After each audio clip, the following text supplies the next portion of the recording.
We are back with another live stream. What up? What is going on, right? I feel like I haven't streamed in so long, and I don't know why, but I feel like it's been so long. I actually don't know why, bro. We legit just played Sonic Generations. We completed it. It was really fun, and yeah, I don't know. It feels weird not playing a game today, but we'll get back into some more games later on. We'll get back into them later on. But let's okay. Let me put this up on my screen. Uh Hold on. Okay. Let me put in all messages so I can see the messages. All right. Yo, Joey, yo, what's going on? How you doing, Joey?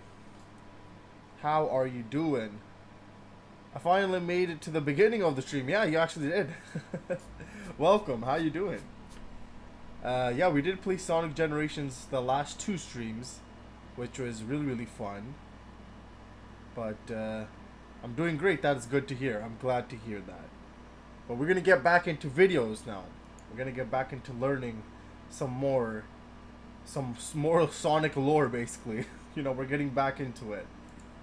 But we do have a couple of videos already from our Discord, so we should probably get through those because there's, I think, like seven or eight videos that I do need to get through. So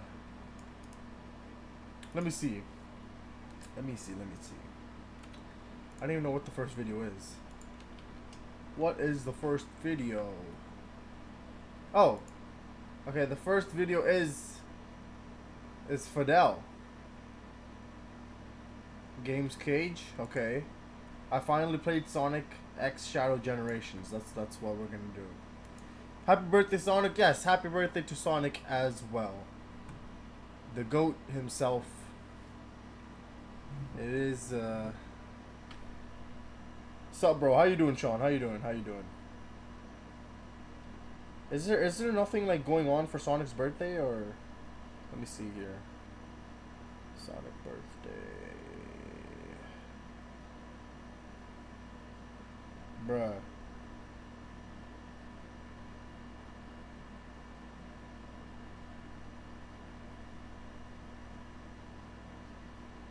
Yes, so yeah, June 23rd. It is Sonic's birthday. Was there any post about it, or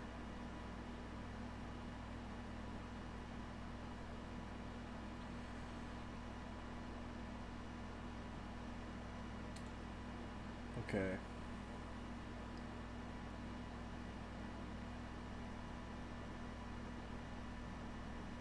Let me see here. Okay. Hi, Andrea. Hi. Hello. How are you doing? How you doing? I'm sick at the moment. No Sonic Central this month. Oh God. Okay. I'm sorry about that, Sean. I really do hope that you get fine very soon. I think he's saying happy birthday, Sonic. I believe. I'm in Mexico again. Brother wanted to visit. Oh, sounds good. Sounds good.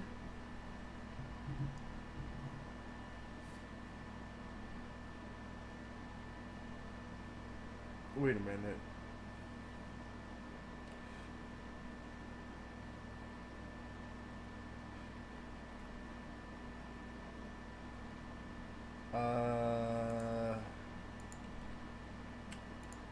Give me a second. Okay.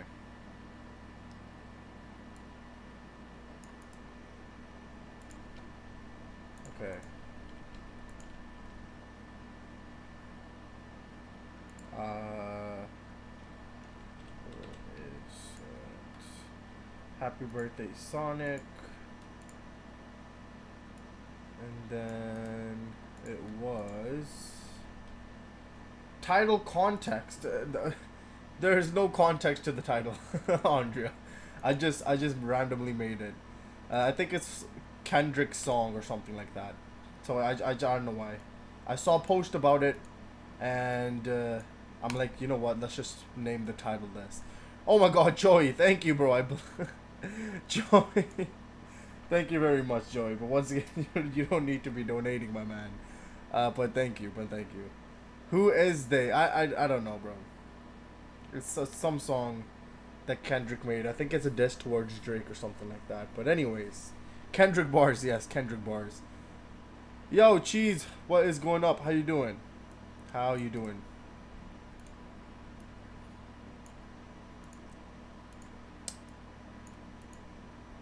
Oh God. Okay. Okay. Whoop whoop. Oh my God. Okay. Yeah. Okay. The Cheese Master has arrived. The Cheese Master does arrive on time.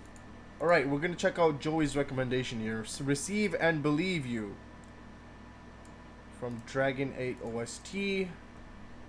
Let's check this out. Hopefully there's no sound. Oh God, okay.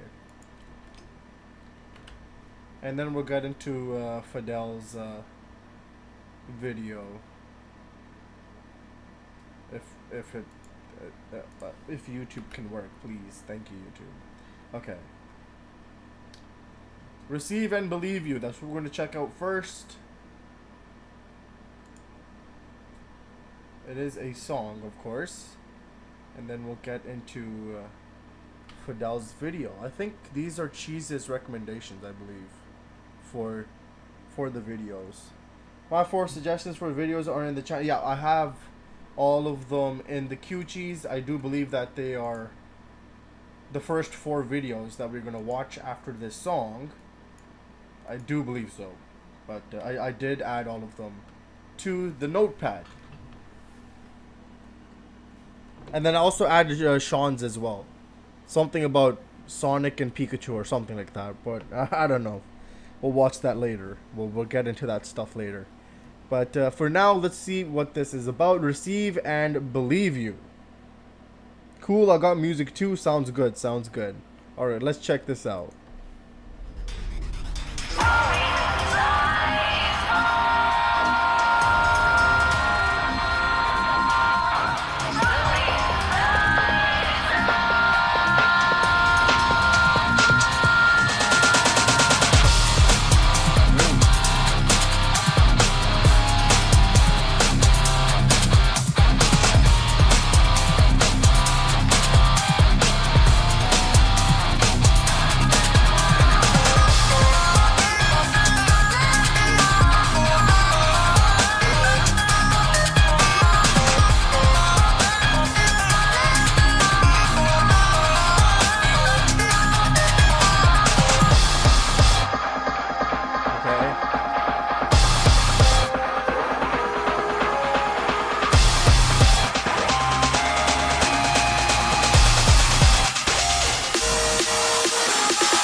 okay.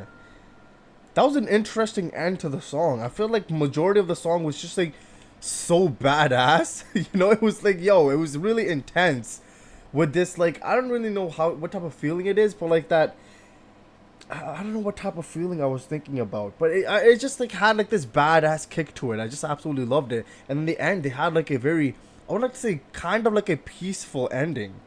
It was really nice though. It was really nice. Thank you for that, Joey. But let me know if there's any context for that. I do believe that this is the fighting game that we keep checking out. But there's obviously more to than it just be fighting. So let me know if there's any other context to that song. But that was really good. That was definitely really, really good. Let me see here.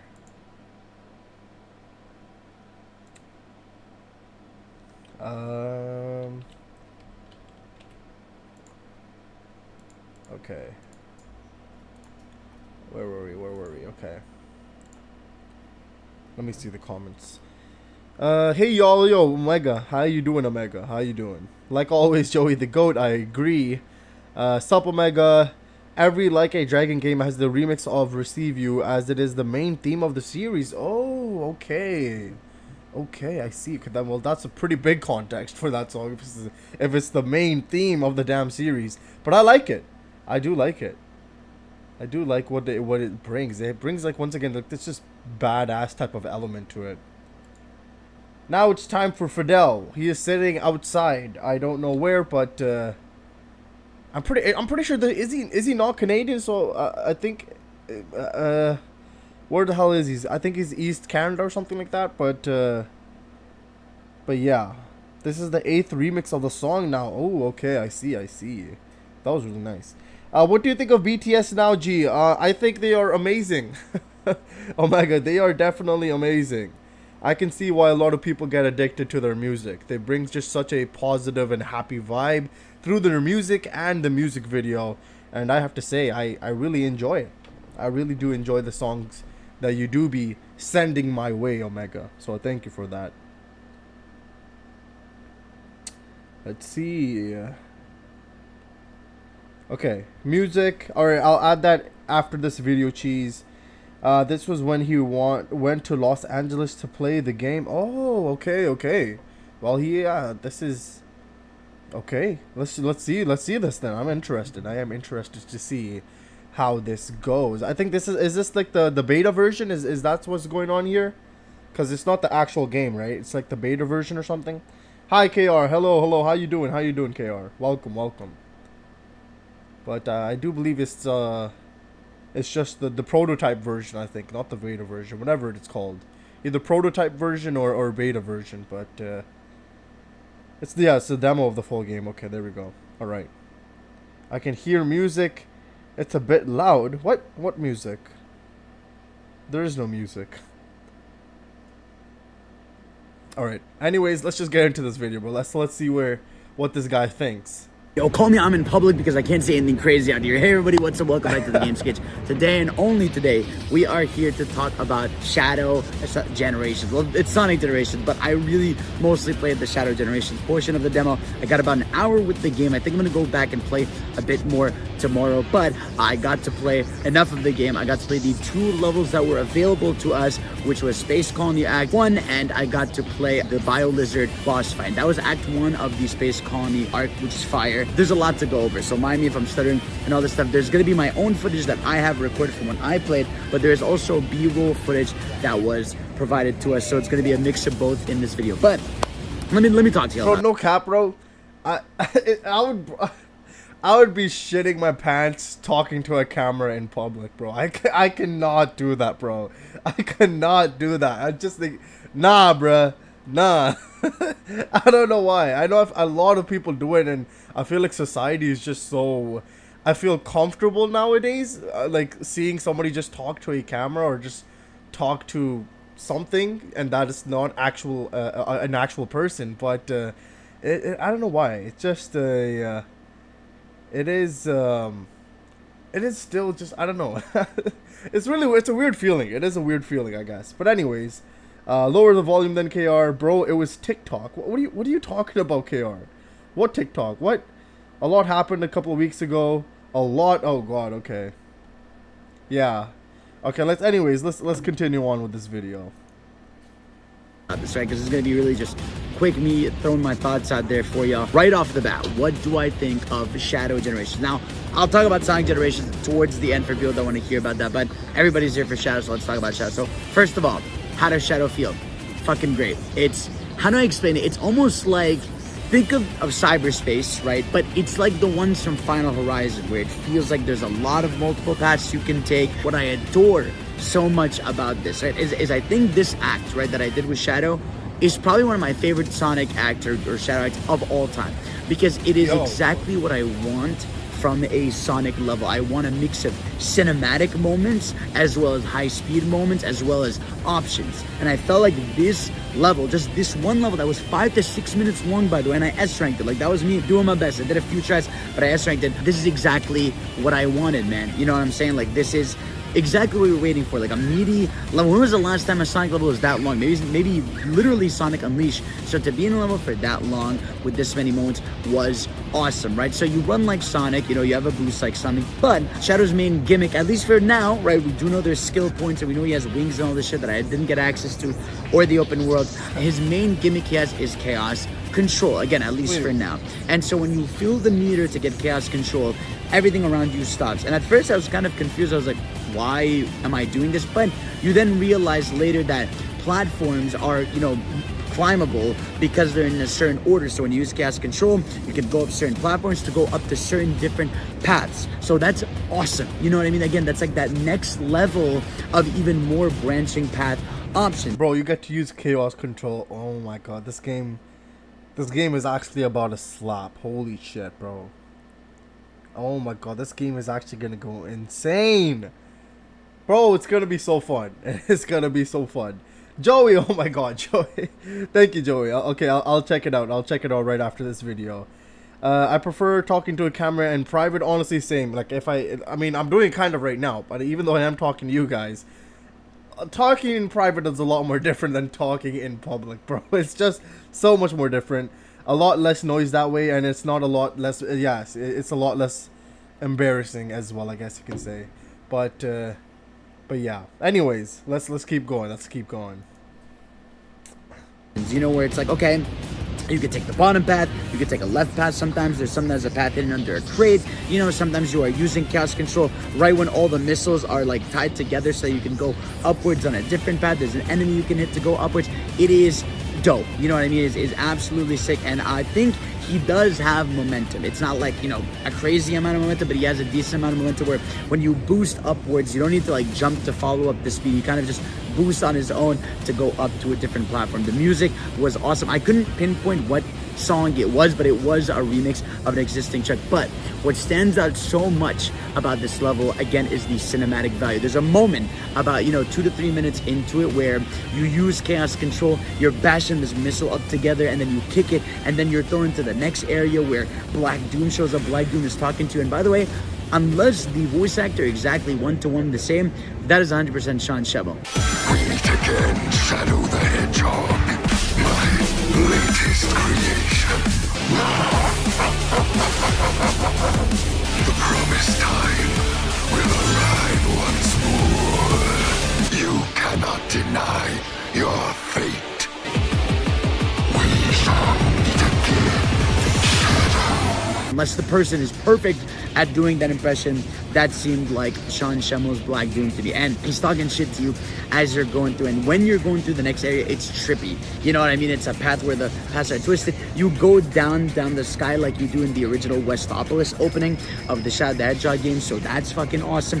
And there's, you know, a rail line section where you can continue down the grind rail, or you can go up a platform. It's like, this is the stuff I'm talking about. You know, there's zoom-ins to when Black Doom's looking at you, and then there's moments where, you know, Shadow's tripping and he falls, he stumbles over, and you go back to gameplay like this. Bro, who the hell is this kid screaming in the background, bro? I know you're in public, but why the hell is there a kid screaming in the left side of my ear, bro? What the hell? What the hell, bro? Stop screaming, little kid, bro. Come on, man. Come on.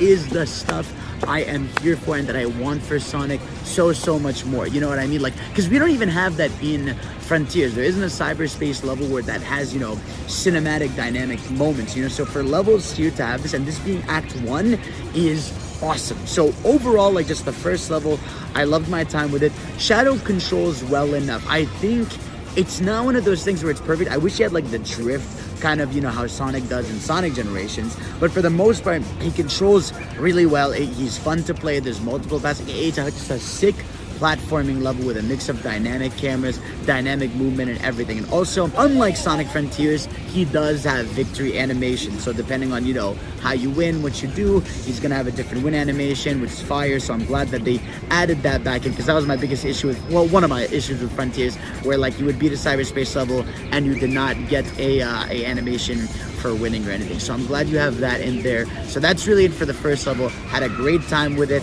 I cannot wait to see, like, if that's Act 1, what's gonna happen with Act 2? Also, no 2D segments in that level whatsoever, like not a single one. And we do know that I think those are going to happen, because we saw in the main trailer Kingdom Valley had a 2D section, but that entire level, not a single 2D section. So really happy about that. I didn't get any cutscenes really afterwards, but I did get to then do the Bio Lizard boss fight. And honestly, I'm not gonna lie, the Biolizard boss fight, I was 50-50 on. It's actually challenging, which I think is probably a good thing, right? I think coming off of Frontiers, where, you know, a lot of the bosses were mainly about how cinematic it is, how fucking cool it is, I feel like this one mixes a bit of challenge with a bit of, you know, cinematic-isms in it, right? So the main gimmick with the, you know, Biolizard fight is, it's kind of like the original game where it starts where he's chasing you around, you gotta sort of run away. I was struggling a little bit the first time or two, but you're running away from him, you're trying to run the other way while he's trying to hit you with his tail, then you're dodging, you know, the giant balls that he's shooting out of his mouth, Ayo pause, but then you're able to grind roll on top of them, beat the shit out of him,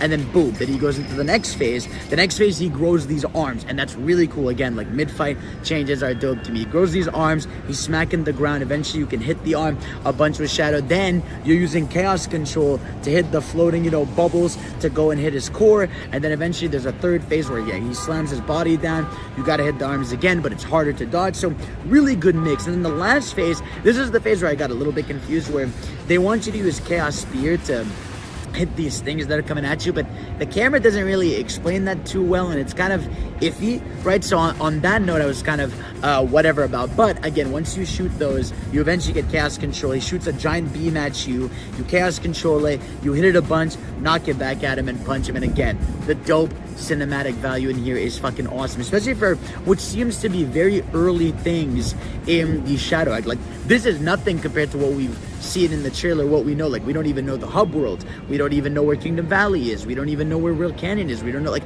it seems like this is going to be pretty meaty. I mean, even if we have like 6 levels that are about 5 to 6 minutes long, it's awesome. And also, I should specify that in the main level, yes, there are collectibles. So if you want collectibles, one, they have the Gerald Robotnik collectibles. There's a green collectible I got for, you know, jumping on these meteors, but making sure I landed on the top platform instead of the bottom, and I was able to get Gerald Robotnik's green journal thing. There's a music pickup thing. I think there's 2 music tracks you can pick up, or it's something else in the level. I don't know, but I knew there was 3 collectibles in the level, so that's cool if you want to explore. Again, there's like one middle open area you have in the first level. So overall, man, I gotta say, I am really fucking happy. Like, I played the Shadow portion and I came out being like, damn, bro, like, this feels like I'm playing a new game, you know. And obviously, you know, it's gonna be a shorter experience, probably, you know, in the hour or 2 range. I'm feeling like it's gonna be 2 hours at the bare minimum, right? With the open zone area they have, with the amount of fun challenges they'll probably have you doing there,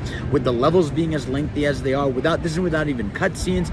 I think we're on to a really fucking fun experience with the Shadow side. Now, to talk a little bit about the Sonic side, looks incredible. Like, it's almost, you know, like how modders, you know, have the game running at like beautiful frame rates, crispy, everything. It's almost like they took all the best mods of the game and that's how they made it run. Like, modern Sonic feels fluid. I got to play the Green Hill Zone level there. I kind of aced that shit out. Classic Sonic is really cool because he has a drop dash now, so it feels like the classic game, but he's got the drop dash. So it kind of just feels like, hey, it's, you know, Sonic Generations already peaked, so why not throw it in there? But I did notice when I played Classic Sonic Act that I was triggering that Chow rescue, so I found 2 random Chows towards the end of the level. I don't know what they did, nor, you know, if I completed the mission correctly, but I did find 2 Chow, and I'm guessing the more Chow you find, maybe you get like an extra skin or collectible or something. But yeah, that's really it for the Sonic set. There's not really much to say. You know, it's Sonic Generations. It's gonna look pretty. It's gonna be crisp. So I'm happy that it's gonna be available to everyone. Again, just to summarize a little bit, Shadow stuff obviously is the big highlight here. I'm so excited. This is without even, you know, knowing about the wings or whatever abilities he's gonna have. No story stuff. The level itself felt good. There were multiple branching paths. You know, there were top paths you can jump off. It felt like you could be rewarded for your gameplay. That's what I mean, bro. That's exactly what the hell I mean, bro. Just somebody walking by like, yo, who the hell is this guy talking to? Bro! Oh, man, I love how he actually zoomed in on that person's face. Anyways, okay, yeah. I mean, and playing in different areas, going to different paths. You know, I wanted to replay the level just to try out different paths, and it felt really satisfying. There was still like a path or 2 that I hadn't tried that I really wanted to. So overall, I'm really happy, and I'm sure there's going to be a ton more to talk about once I'm back. And of course, there's some cool B-roll of the game looking good in HD. So yeah, these are just my emotions. These are just how I feel right now. So guys, I love you. Thank you all for watching. You're the best, and of course, I'll see you all tomorrow or next time or whenever. Peace out. Oh god. Okay. And then the more people showed up as he was doing the end of that video. Bro, I can never do that shit in public. Anyways, yeah, that is his initial or first thoughts of actually playing the demo, and it seems like they are heavily cooking with this game, bro. Like it might just be the best Sonic game ever. I'm just saying, bro. I am just saying, bro. But, yeah, it does seem like this is definitely going to be something very, very huge. Yeah, but let me see what you guys have been saying, though.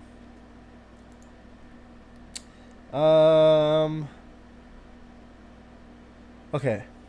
I almost never pre-order games, but I pre-ordered this for the lore journal and because gameplay looks fire.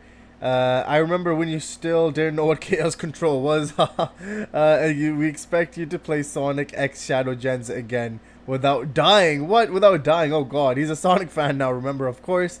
My first introduction to Chaos Control might have been Sonic X. Happy Sunday night stream. Thank you. Sonic birthday stream. It is Sonic birthday stream. I should have just named the stream Happy Birthday Sonic. You know what?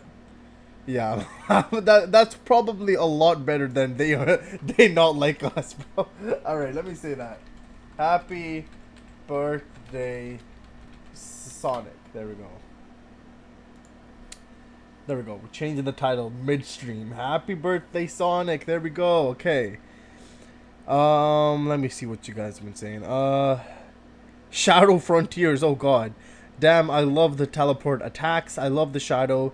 Has 2 different homing attacks. Blood is waffling. Yo, what's good, guys? Also, happy birthday to the Blue Blur. Yes, happy birthday to Sonic. And welcome, Sir Beanbag. How you doing? How you doing? Hope everything is good. Welcome back. Say what you want, but I am a bit worried with the game still. Bro, KR, you're tripping, bro. You're tripping.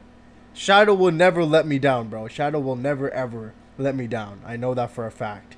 So excited to play the new Shadow levels in this Generations remaster. I still have 2 vids if you want to see them. Yeah, definitely let me know, Sir B-Bag. But we do have a couple of recommendations to get through right now.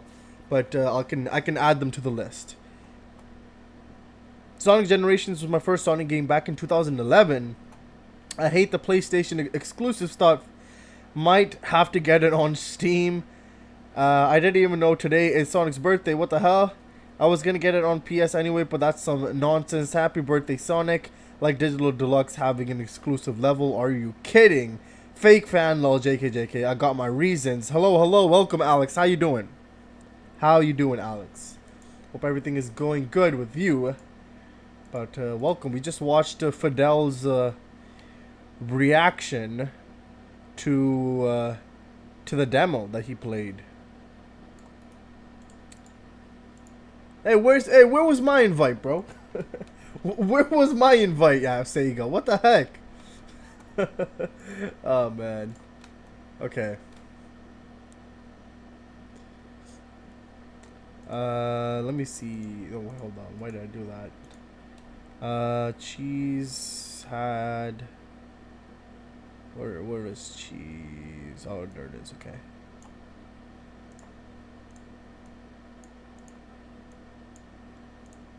No. No. Okay. And oh man. Okay. There we go. Where we at? I heard from someone that the reason why Sonic 3 trailer is not released yet was because Keanu still recording his voice? Still not recorded his voice yet? I have absolutely no idea, bro.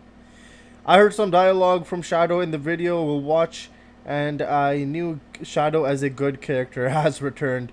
Sonic Movie 3 trailer isn't released because it's way too early. The trailer for Sonic Movie 2 came out 4 months before it released. There's 6 months to release it. Fidel once again didn't notice Izuka standing behind him while playing. End of July, like people are saying, seems very likely to me. Was it because Keanu Gur should get an invite to the red carpet premiere of Sonic Movie 3? Oh my god. Yo. That'd be absolutely insane, Joey. That'd be absolutely insane. Generations would have been a 10 out of 10 if Rouge I can't even speak. If Rouge, bro. Why does it sound so wrong when I say it? What the hell? why does that sound so wrong? Why? I don't even know. I don't know. But if Rouge, I can't even speak, bro. Whatever. If she jumped out of a giant cake at the beginning of the game, not my joke. I stole it from someone else. Oh god. Okay. Kid Cudi may return for Sonic Movie 3. So this is relevant. I had a dream about this channel, Gur, literally last night. Please help. What are you talking about, bro? Why were you dreaming about me, bro? Why was I in your dreams, bro? What happened in the dreams? I am interested now. What are you talking about, Alex? I can't even remember what it was going on. Okay, bro. Hey. Okay, bro. Okay. You know what? Maybe it's best that we don't find out. Oh god. What was it? But there was like, what was in the dream, bro? What was in the dream? Until then, I'll load up this song that Joey wants me to listen to. Joey, do you know how long the song is? Is it 2 minutes and 3 seconds, or is it 4 minutes and 5 seconds? Do you remember, Joey, how long the song was? But there was like too many people watching, and you were overflowed with requests. Oh, okay. Well, maybe one day. Maybe one day. We'll get there someday. 4 minutes. Okay, I got you. I'm kicking people out of my dreams with heavy tips, and nobody could really get a request in. Oh god. That's why join my Discord server. So whoever requests first will get a premium, and we'll watch your videos first or something like that. But yeah, join my Discord server because why not? You know, you send me a request, and we'll watch it first on the stream, or whoever came first up in the Discord comment. But anyways, before we get into some more Sonic, let's quickly check out this song. Lil Dingy always have that each day. I don't know, it was all very dramatic. That's not too different from now. Do I put it in the chat? Yeah, you can put it in the chat, Sir Bean. You can put it in the chat. I'll add it to the list. Oh yeah, I would love if they got Owl City for Movie 3 credits, but Kid Cudi will be good too. Kid Cudi would be pretty damn good. Owl City, I mean, yeah, that would be definitely interesting, but I don't think that's probably less likely to happen. But anyways, let's check this song out first, and then we'll get into some more Sonic.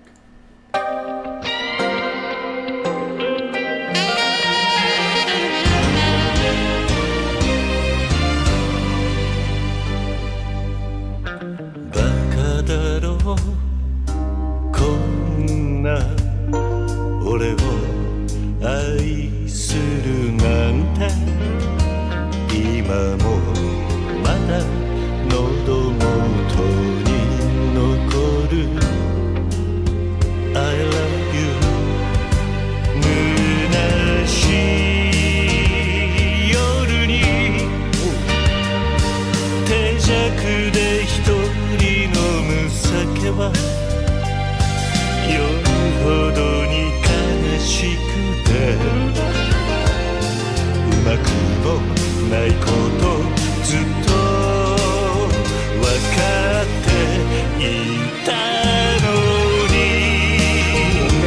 バカだろバカだねバカだよバカ野郎最後の最後まで泣かせてばかりのバカ野郎あなたを愛してるも言えないままなんてバカだろう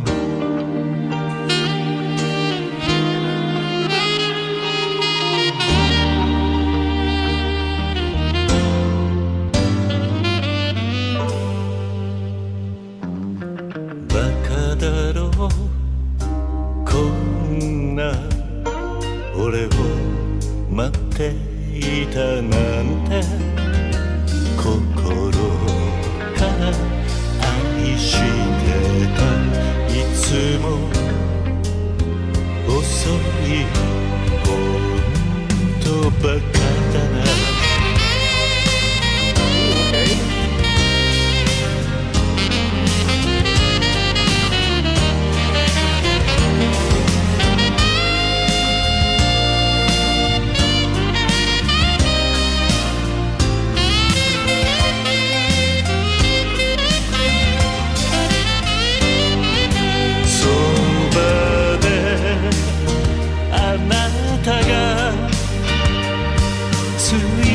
くれたビールならばどんなにぬるくたって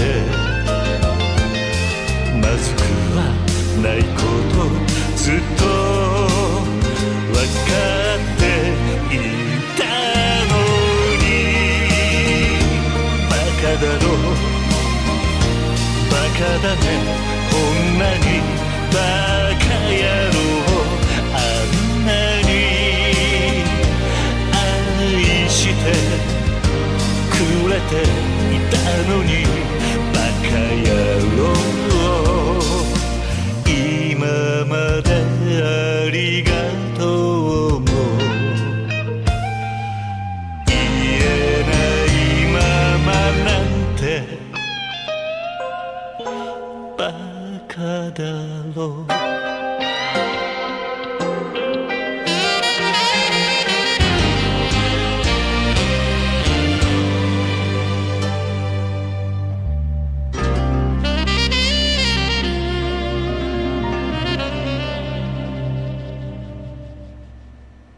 Damn, bro.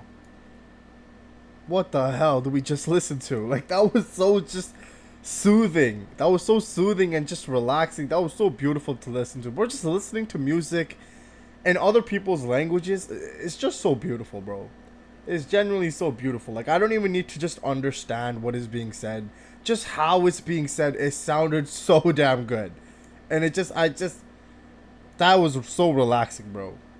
That was genuinely just so. I need context, Joey. Like, why is this song being played? It seems like a end of a game type of song, you know, where everybody's maybe happy or maybe just the game ending in general. But let me know the context because that is definitely way too relaxing to be in a fighting what is it called, sequence, let's just say. But yeah, that was beautiful. That was beautiful. All right, we're gonna get into another person's what is it called, video on how they liked Sonic Shadow Generations. So let's see how this person thinks. Fidel obviously loved it, and now it's time for this person. So let's see how this one goes. I thought I'm watching an anime ending, so relaxing. Sega music don't miss. I have no idea what he was saying, but I agree with everything he said. This game was a karaoke mini game, and they made it like 15 whole songs for it. This song was one of them. I just watched your reaction on Juice WRLD and Sega from BTS song. Nice to know you already checked out some BTS members before Jungkook. I did. I have listened to a couple of them before, but that was usually just because of Juice World. This isn't even the best song from the karaoke music. Choctopus.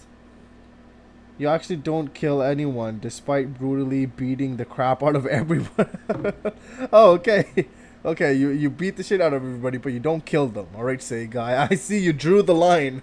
Killing? No. Beating them up that they want to kill themselves? Yes, that is good. Okay, Sega. Okay.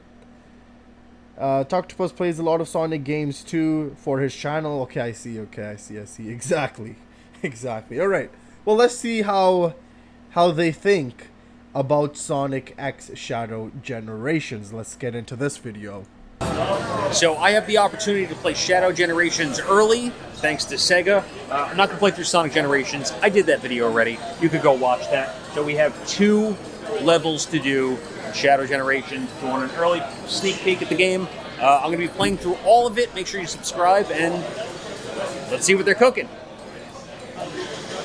They're going to the Space Colony arc. Pretty iconic to start. Just cinematic. I won't let you get away. Right off the bat, looks beautiful.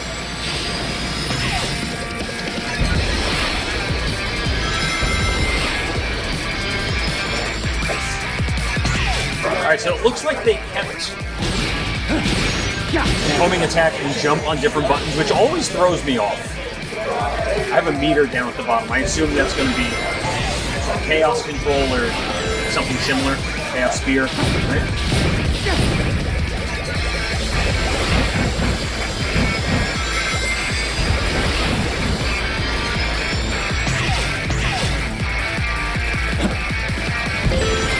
The stage looks great. Let's do this.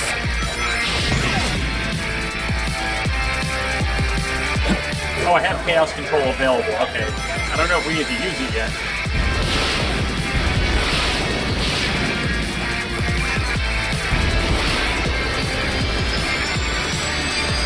Just missing every ring. Very on brand for me.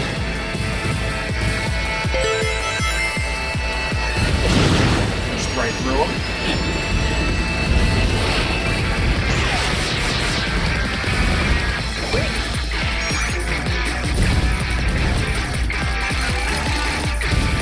Oh, I have to use it here. Oh, I see. Damn, okay. Oh, whoops. Gunkin looking ass. Alright.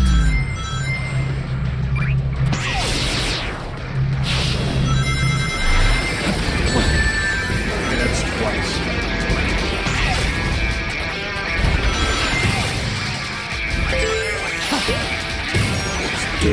Stop that.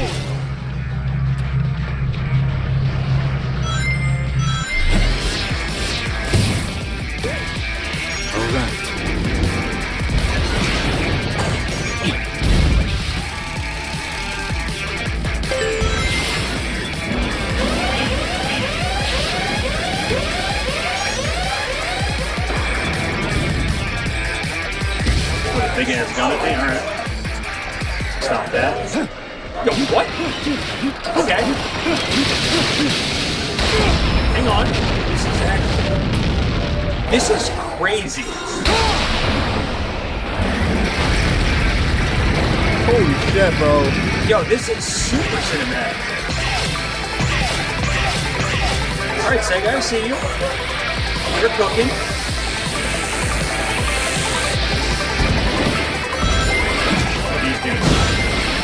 I don't miss hunting down 40 of them.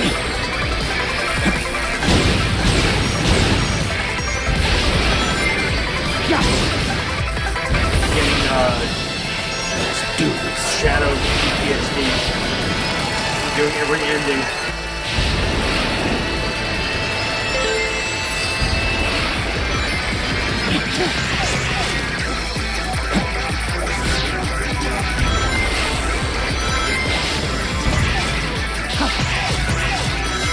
Okay.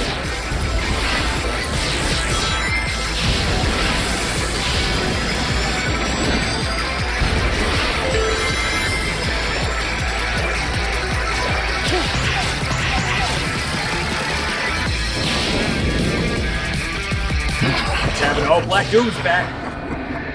You. The question is, did they get Sean Schemmel to come back? Or did they just reuse some voice lines? Shadow's super expressive too. Love it. Yo, what? The stage morph? Alright, I see you.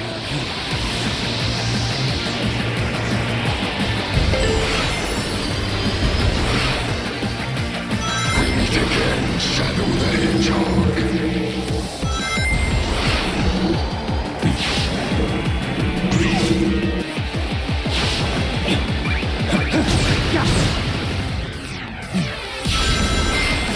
My latest creation. This is what you're doing.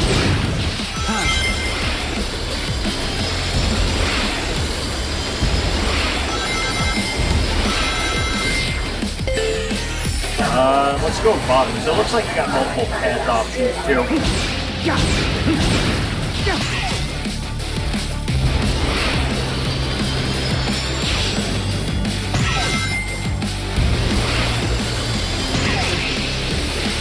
Where are we going now?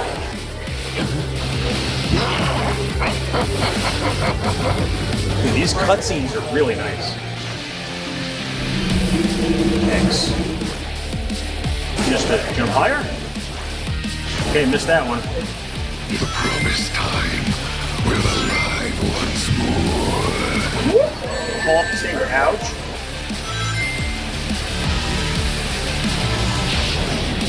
You cannot deny your fate. Alright, come on, Black Doom. Put him up.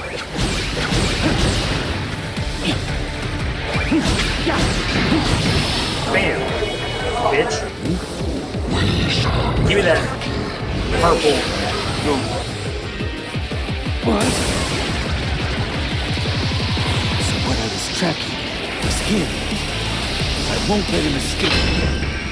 Oh, end of the stage. Alright, that was pretty lit. I guess these are just emblems we're collecting. I got an A rank. You guys aren't surprised, though. You knew that was coming. I don't know what these are down here, but I guess you collect music and some art. And then we have the Bio Lizard. Okay. Boss fight.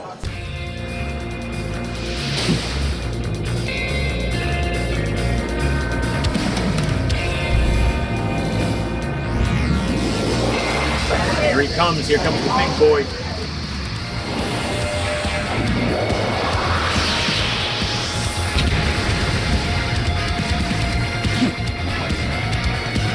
I never thought I would miss a disgusting monster so much.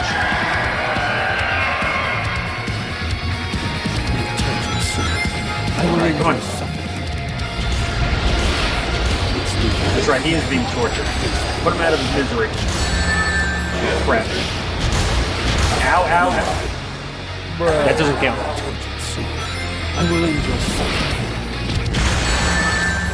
Good shit. You can't be tortured soon. I will end your suffering. It's no use. You can't be wasted. Okay, so I get it. Go one way, go the other way.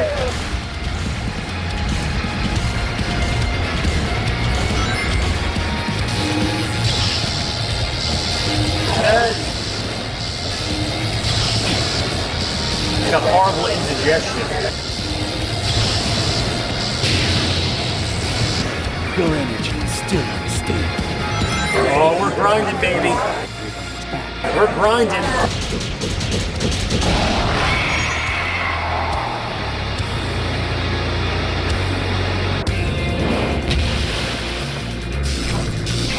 He's kind of cute, though. Like, I want to give him a hug.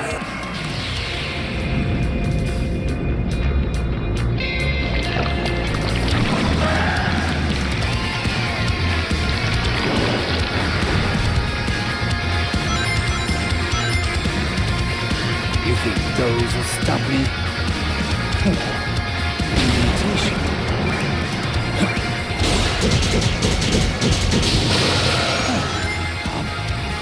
I already know your moves. Stop that. Make my way up. Beat The boil on your back?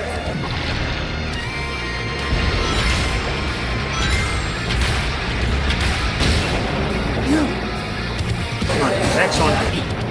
Let's do it.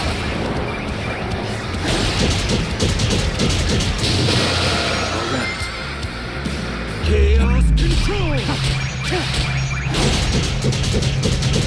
Alright, so I think 1 or 2 more hits and you should be dead.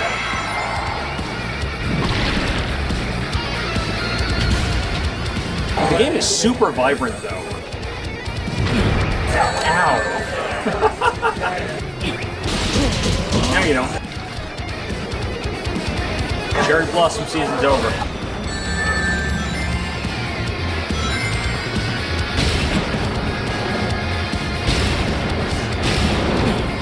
Yo, chill. Alright, chill.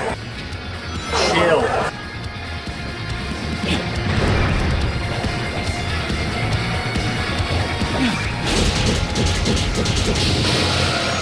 Alright, build up that chaos control. Where's the bubbles?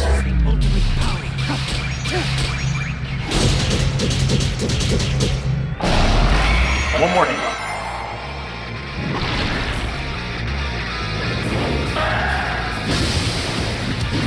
Don't be angry.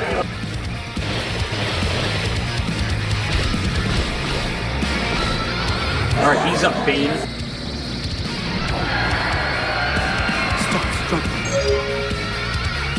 Up. Time to use Chaos Spear. First trying to use Chaos Spear. Hold on to 5 targets. Okay. I'll show you which is the true ultimate light.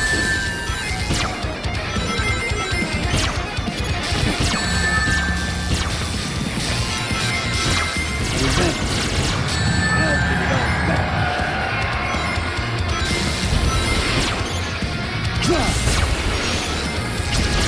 I gotta build this meter up. Get my ass beat. Here we go.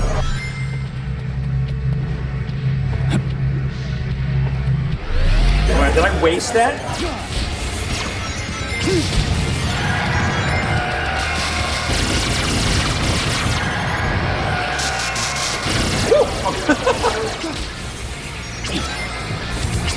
Not me almost falling off the stage in the demo.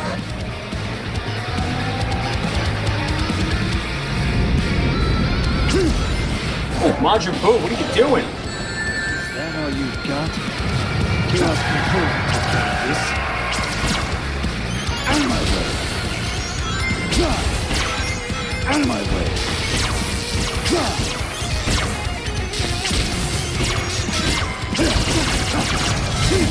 Come on, let's do this again.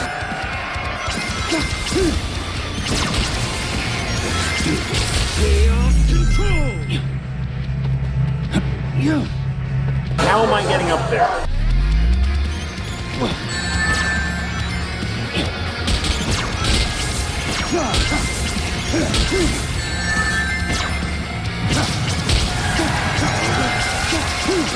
Okay, hold on. I think I'm just using it at the wrong time. Should hang on to it. Here we go.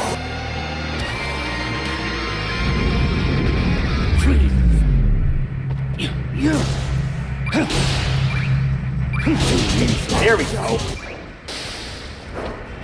Send it back.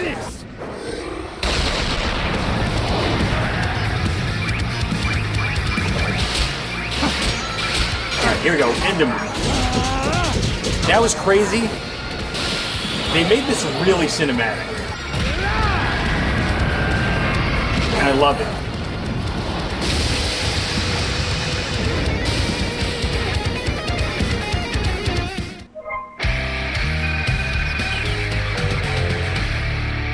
That was at least a beat. Okay. All right, thank you again, Sega, for the opportunity to play the game early. I'm going to be playing through the entire game, so subscribe if you haven't, and we'll see you next time.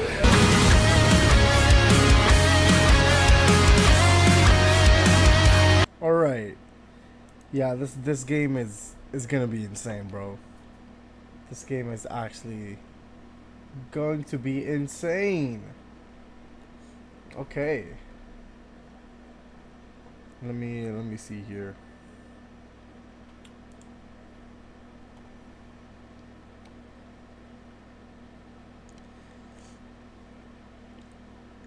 This is the best audio we have of the game so far. Yeah, that was actually really good volume. Really good audio as well. Don't know how he picked that up, but yeah, that was a really good volume.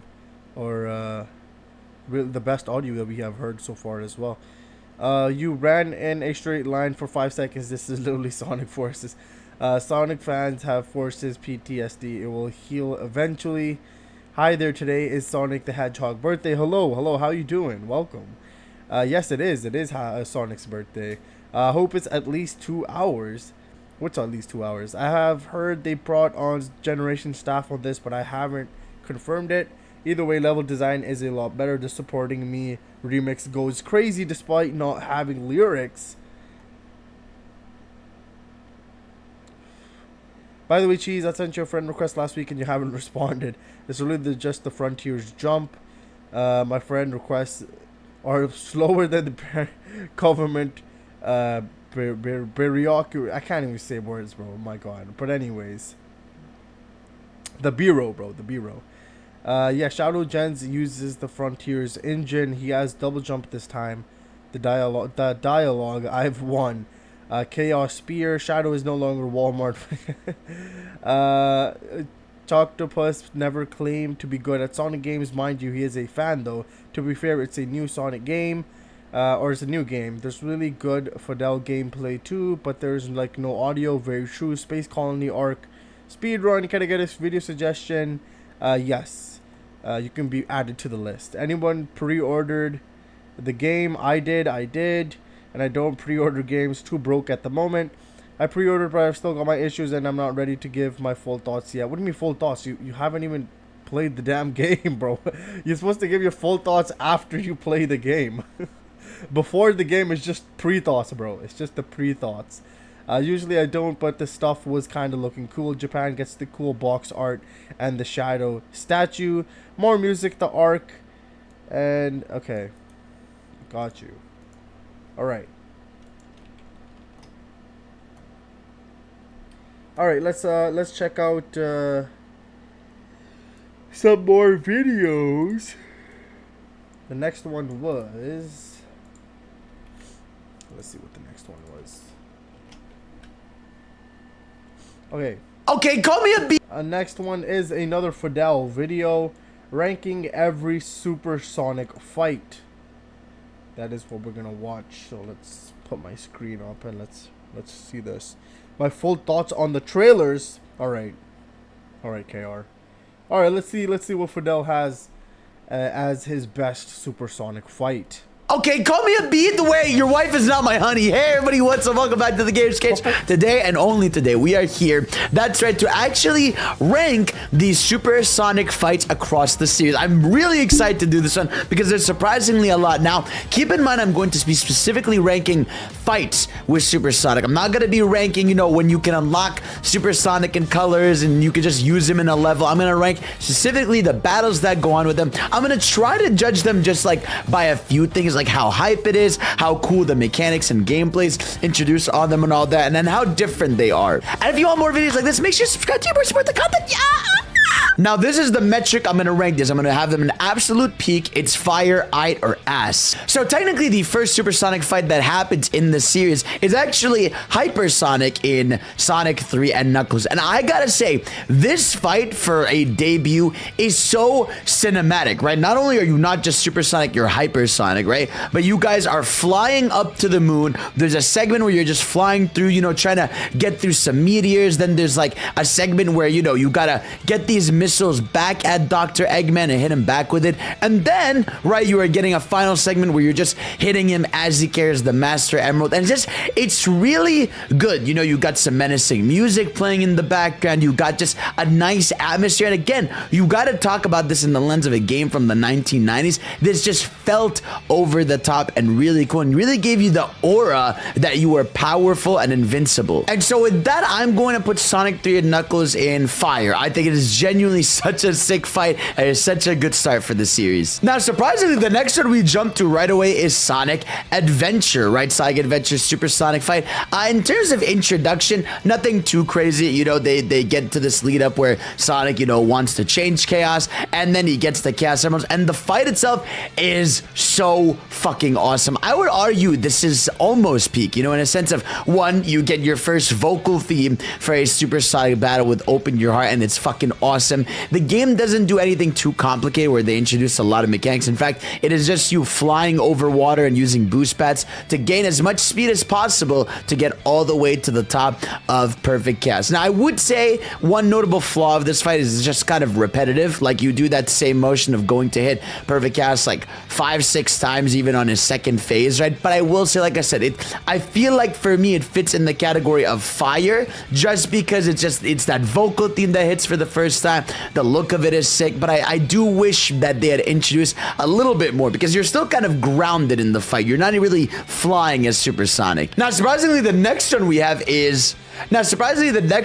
Sonic Pocket Adventure, which this one is just Sonic 3 and Knuckles fight, but condensed to a mobile game. So it's like a little bit of just a bit crunched version of it. It's shorter, it's not as hype, and for that, I'm gonna put Sonic Pocket Adventure Super Sonic Fight in height. And next up, we have Sonic Adventure 2 Super Sonic Battle, which I am right away just going to put an absolute peak. I don't even need to tell you. One, intro to it is fire, where you're getting Super Sonic and Super Shadow, right, working together, you know, getting into the form. In the beginning is cinematic. You are getting live and learn playing, and not just that, right? You get this crazy cinematic fight where you're in space, they're fighting, you know, the ugly slime failure of Shadow that I'm blanking on right now, but it's like you get that, and then you're taking turns between Sonic and Shadow, bumping into him, trying to kill him. It's nothing too complicated, it's nothing too over the top, but it is so fucking cool. And you're destroying the Bio Lizard, you're fucking him up again. They're having dialogue back and forth in the fight. Like, it's the first time you really feel cinematic value in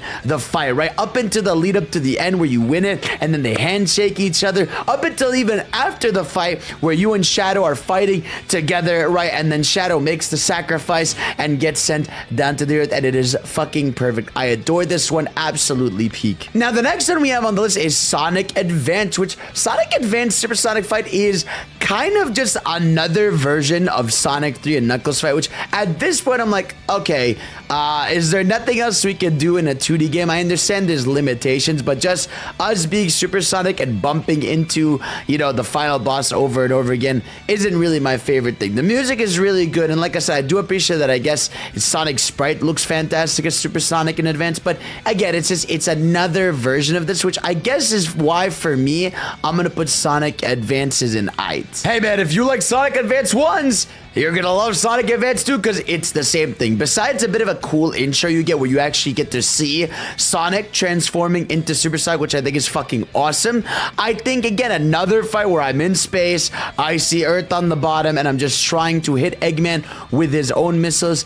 Again, it's the same thing once again. I will give this fight, I guess, some props for having a second segment where Eggman's machine is just spinning around you and stuff, but again, just a fight with no multiple phases or anything. It doesn't even have really a cool outro, so it's another one. And I don't know, this one to me is not it's height. Oh, next up we have Sonic Heroes in Fire for me, because Sonic Heroes to me is so fucking good. In fact, it's my favorite part of that game, right? Because you're fighting Metal Overlord God Jesus version of, you know, Metal Sonic in space. You got the gang together, and while you're not all in super forms, you are all super powered Sonic. It looks cool, the intro to it is cool, and you have this awesome song playing, another vocal theme by Crush 40, sounding immaculate. And I love the team swaps you're supposed to do. You know, like, you're using Sonic to go through these barriers, you're using Knuckles to break things that are being tossed at you, you're using Tails to toss, you know, your teammates at, you know, the boss, and you're just doing a lot of damage. It's like,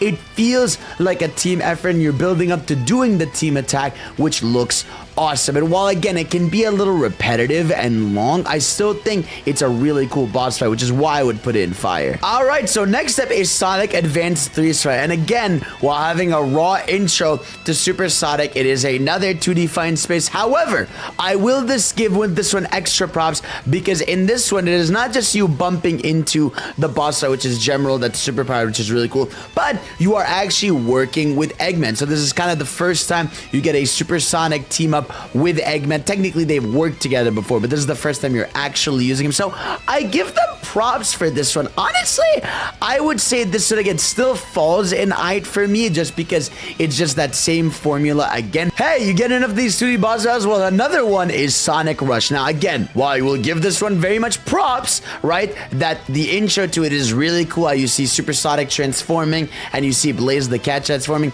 This is another 2D battle where you are just bumping things back into the final boss. But I will just give this one a much better rating because one, you get to play as two characters, which I think is inherently just cooler. And also, you have cinematic value in that, you know, you do this final cool attack where you're mixing together, drilling into the boss. You get a good buy at the end between Super Sonic and Super Blaze. And so a team-up super battle that we've been waiting for since Live and Learn, you know, Sonic Adventure 2 is fire. So I'm going to put this one in fire right next to Sonic Heroes. Would I put it above it? Probably not. The next Super Sonic battle goes to Sonic 06. And man, this one to me could have been so peak because obviously, you know, you are Super Silver, Super Sonic, Super Shadow, and you know, denying and retconning in our minds how you become Super Sonic in there and what happens before that. You get into a fight that is very cool in concept. In concept, you know, you're using all three of the gang. You know, you're using Silver's telekinesis to push things back to the boss.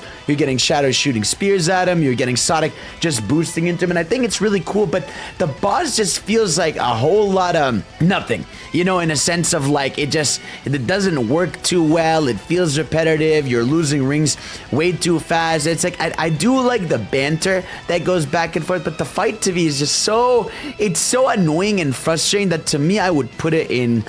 I wouldn't. I mean, would I put in as? I don't know. I think I would have put an S. You know what? Never mind. I'll put in I just because the three boys teaming up is cool. Now, Sonic Rush Adventures boss fight is next, and honestly, this one falls into another category of the 2D fight, but I do give it props for this time being a top-down view in which you're swapping between Sonic and Blaze to do various attacks to the boss fight. You're dodging these moves that are being coming at you from the second screen. So I feel like it uses the two screens really well. There's some dope music playing, and I also love that they do the Dragon Ball moment where someone pulls in with assist with Marine hitting the boss, and again you get a really cool cinematic flair at the end with them going through the boss, and it's fucking cool. And I think at the end of the day, as long as the Super Sonic fight feels cool to me, I enjoy it. So I'm gonna give the Sonic Rush Adventure one a fire above Sonic Rush. Next, we actually have Sonic in the Secret Rings, which to me, this is Dark Spine Sonic, and this is probably the best part of this game. You are getting a form that looks fucking unique and crazy. It's like this dark version of Sonic, and I love the idea here that, you know, you have to shake the remote to power up the bar, and you're going to toss this big energy beam back at Dr. Eggman, or not Dr. Razor Jin at this point. And what I love about this fight is just how fucking brutal Sonic is. Like the way he's kicking back that attack, the way you're going and punching Razor Jin, it is so brutal. And it ends with Sonic saying the rawest line ever. He's just like, next time, try writing a better story. So his voice is cool. The energy is just fucking dope. The music is dope. I don't know. For me, it sounds fucking crazy, but for me, the Secret Rings boss fight is peak. It's so fucking good. Next one is the Sonic Unleashed battle. Now, this is a bit of a weird one, right? Because the ending itself is one big event, right? Where, you know, you're running through platforms, you know, you're doing stuff with Chip, but the Super Sonic fight itself is pretty lame in a lot of ways, right? I think it's very much carried by the finale QTE, because in the middle of that fight, you just sort of fly over to Dark Gaia, and then you are just literally, and I'm not even exaggerating, you are just bumping into, you know, his body parts on the rest of the shield that's going around him. That's quite literally all you do in that entire fight. I will say though, cinematic value is fire. The music, the remix of Endless Possibilities, or, you know, the orchestrated version of it is incredible. But I don't know. For me, it feels a little bit lackluster in terms of hype. But the final QTE does do a lot in terms levels of hype there. So I will put it in top of fire. But honestly, the Sonic Unleashed Wii version, I would say is actually a little better than the Sonic Unleashed on PlayStation version, because for this one, it's sort of more QTE based, where you're sort of dodging things. It plays a bit like the Secret Rings one, where it's mainly you dodging and then you're going in for the attack on Dark Gaia's eye. So there's a bit of a cinematic value to it, and it's kind of just cool, and I feel like it's more hands-on. It has more QTEs. I think it's fucking dope. Oh, and next up,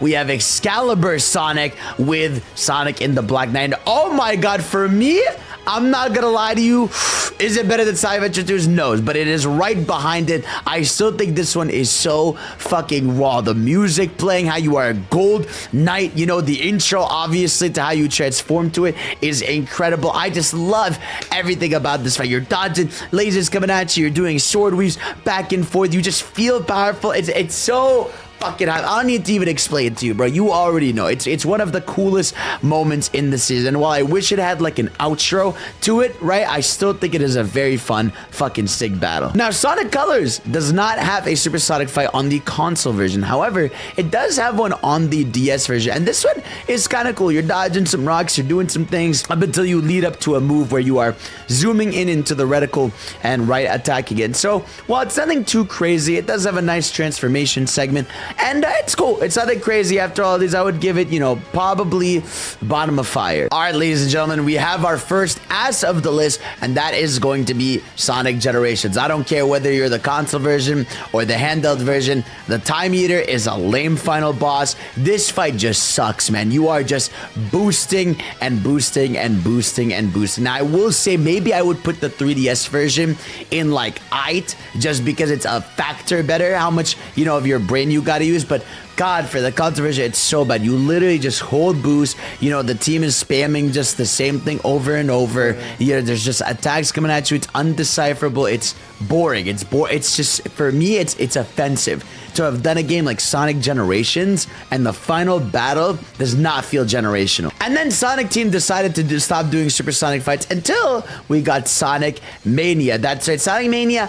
Honestly, I'm not gonna lie to you, this one to me is also aight, and I'll explain to you why. Because I like supersonic here, but this fight to me always felt kind of weird. Like, it felt like I was always just floating around and just tapping the boss. Like, it never felt interactive. It never felt like I was doing anything crazy. I would have loved if you were actually moving through the space or something. But I don't know, for a game that was so incredible all throughout, I feel like the supersonic moment, besides the cool music and Eggman fighting alongside you, I just thought it was kind of disappointing. And honestly, I'll never forget how fucking confused I was in this fight, because like, you'll get close to the boss and they spam you with this arm attack that's annoying. It just kind of, I don't know, it always bothered me. And Sonic Frontiers all the way at the tippity top of peak. And honestly, I know people are gonna say, well, there's multiple Sonic fights in there. Let me tell you how it goes for me in my head, right? I think for me, at the bottom, it goes OG, you know, version of Supreme / the end. Then it would be, oh, who would it be right after? I'm gonna say, fuck it, yeah, I think it would be Giganto, it would be Wyvern, and then it would be, you know, the Knight. And then I think on top, it would be the new version of the end, which like is insane. This game, you guys already know, is peak of peak when it comes to supersonic fights. It took supersonic fights seriously. It has cinematic value. You have a moveset as supersonic. You're doing crazy QTEs. It is fucking peak hype, bro. You all know it. I love Sonic Frontiers supersonic battles so much, and they are everything to me. And honestly, I know they carry the game, but they're so fucking awesome. They are literally like, they brought back hype to Sonic. They each have their own vocal theme to them. They each have their own cinematic modes. It's like, it's by far the coolest and best thing Sonic has ever done. And then we got Sonic Superstars, and God, this fight fucking sucks. I am putting this in ass. This fight, 1, has no cohesion to it. You're just thrown into a random fight with a random dragon.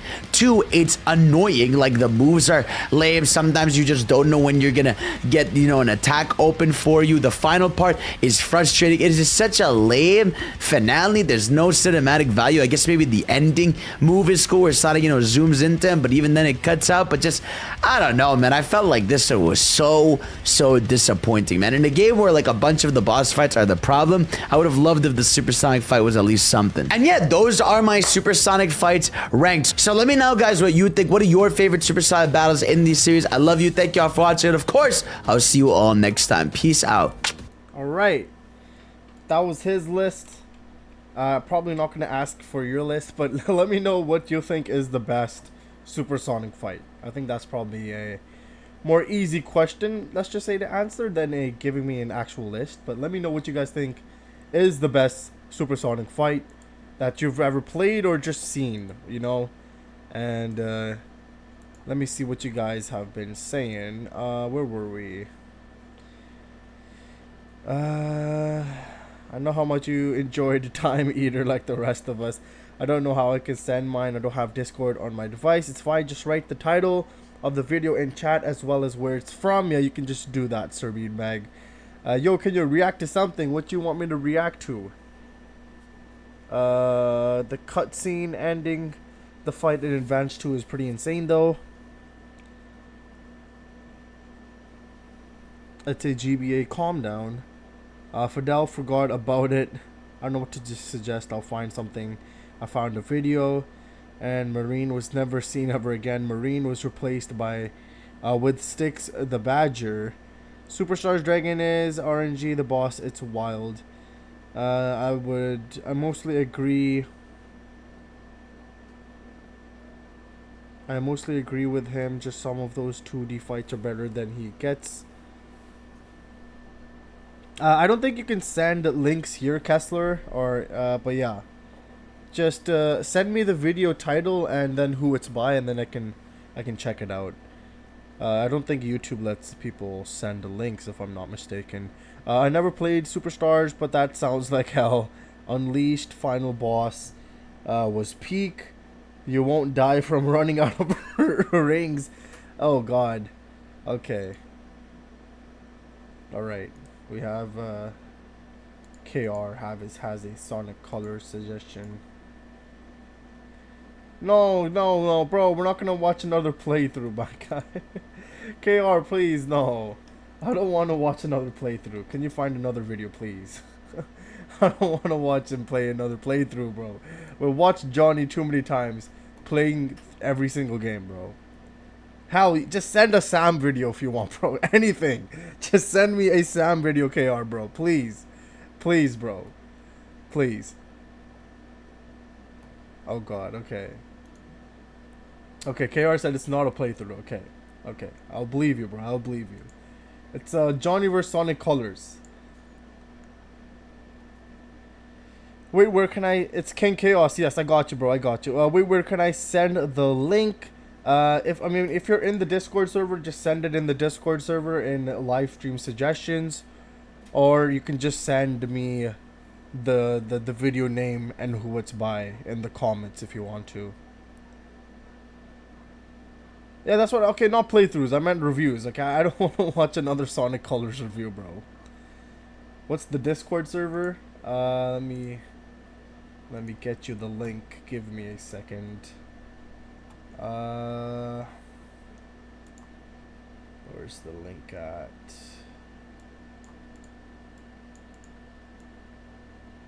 Wait, okay.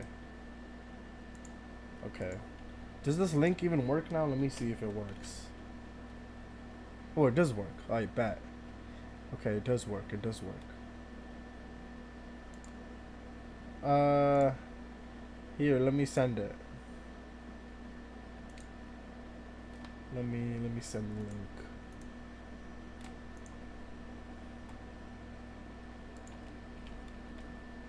That's the link. That is the link to the Discord server. Okay. Where were we? You die from Chip getting beat up too much now. I want to find a song, but I don't know what to suggest anyone. What game he hasn't checked out, which happens quicker than rings. Another star playthrough. When did we watch a whole playthrough? I don't know. We've seen Johnny play some game. I forgot what it was, but I think it's reviews that we check out from Johnny. I don't know if we check out the thing.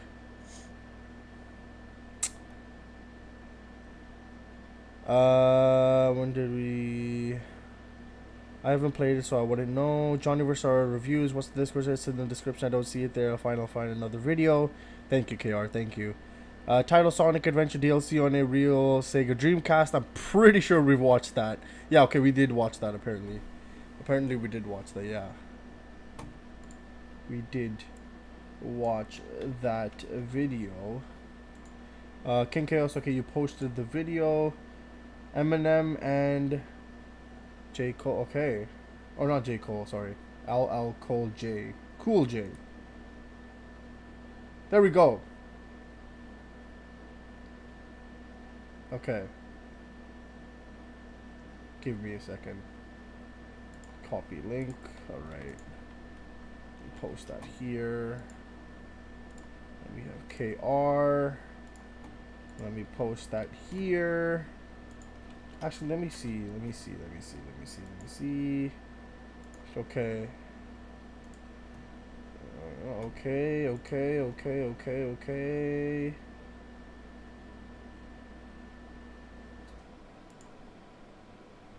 All right.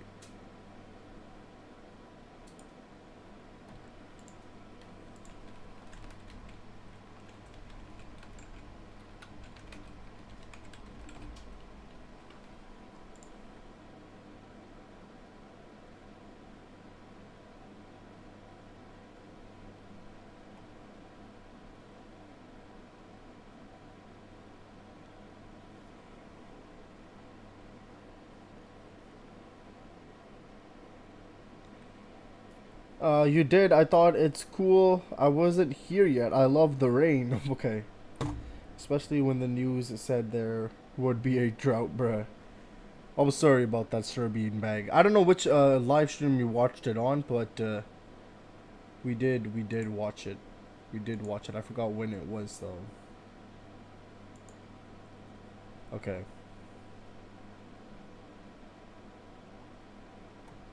Where were we?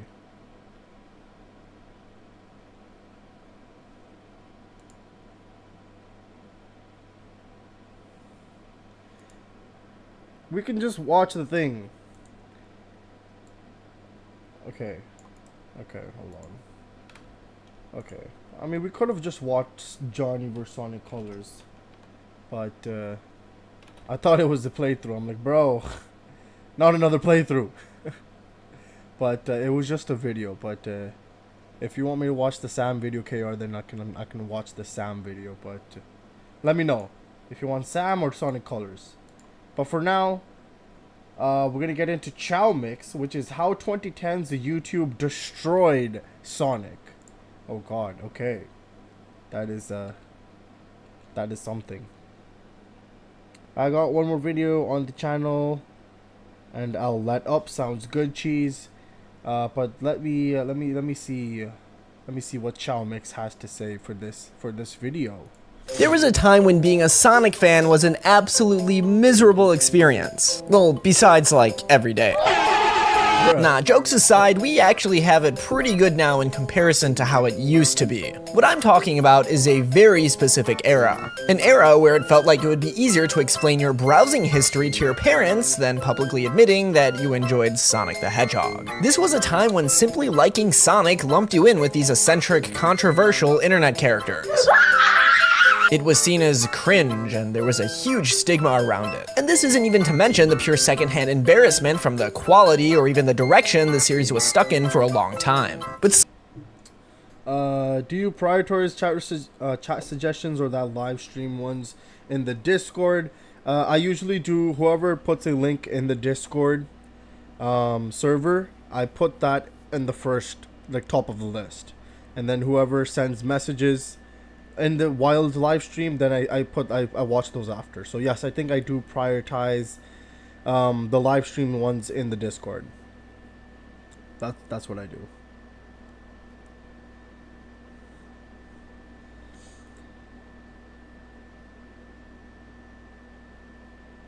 Since someone suggested Eminem, that gets me thinking of a suggestion maybe near the end of the stream.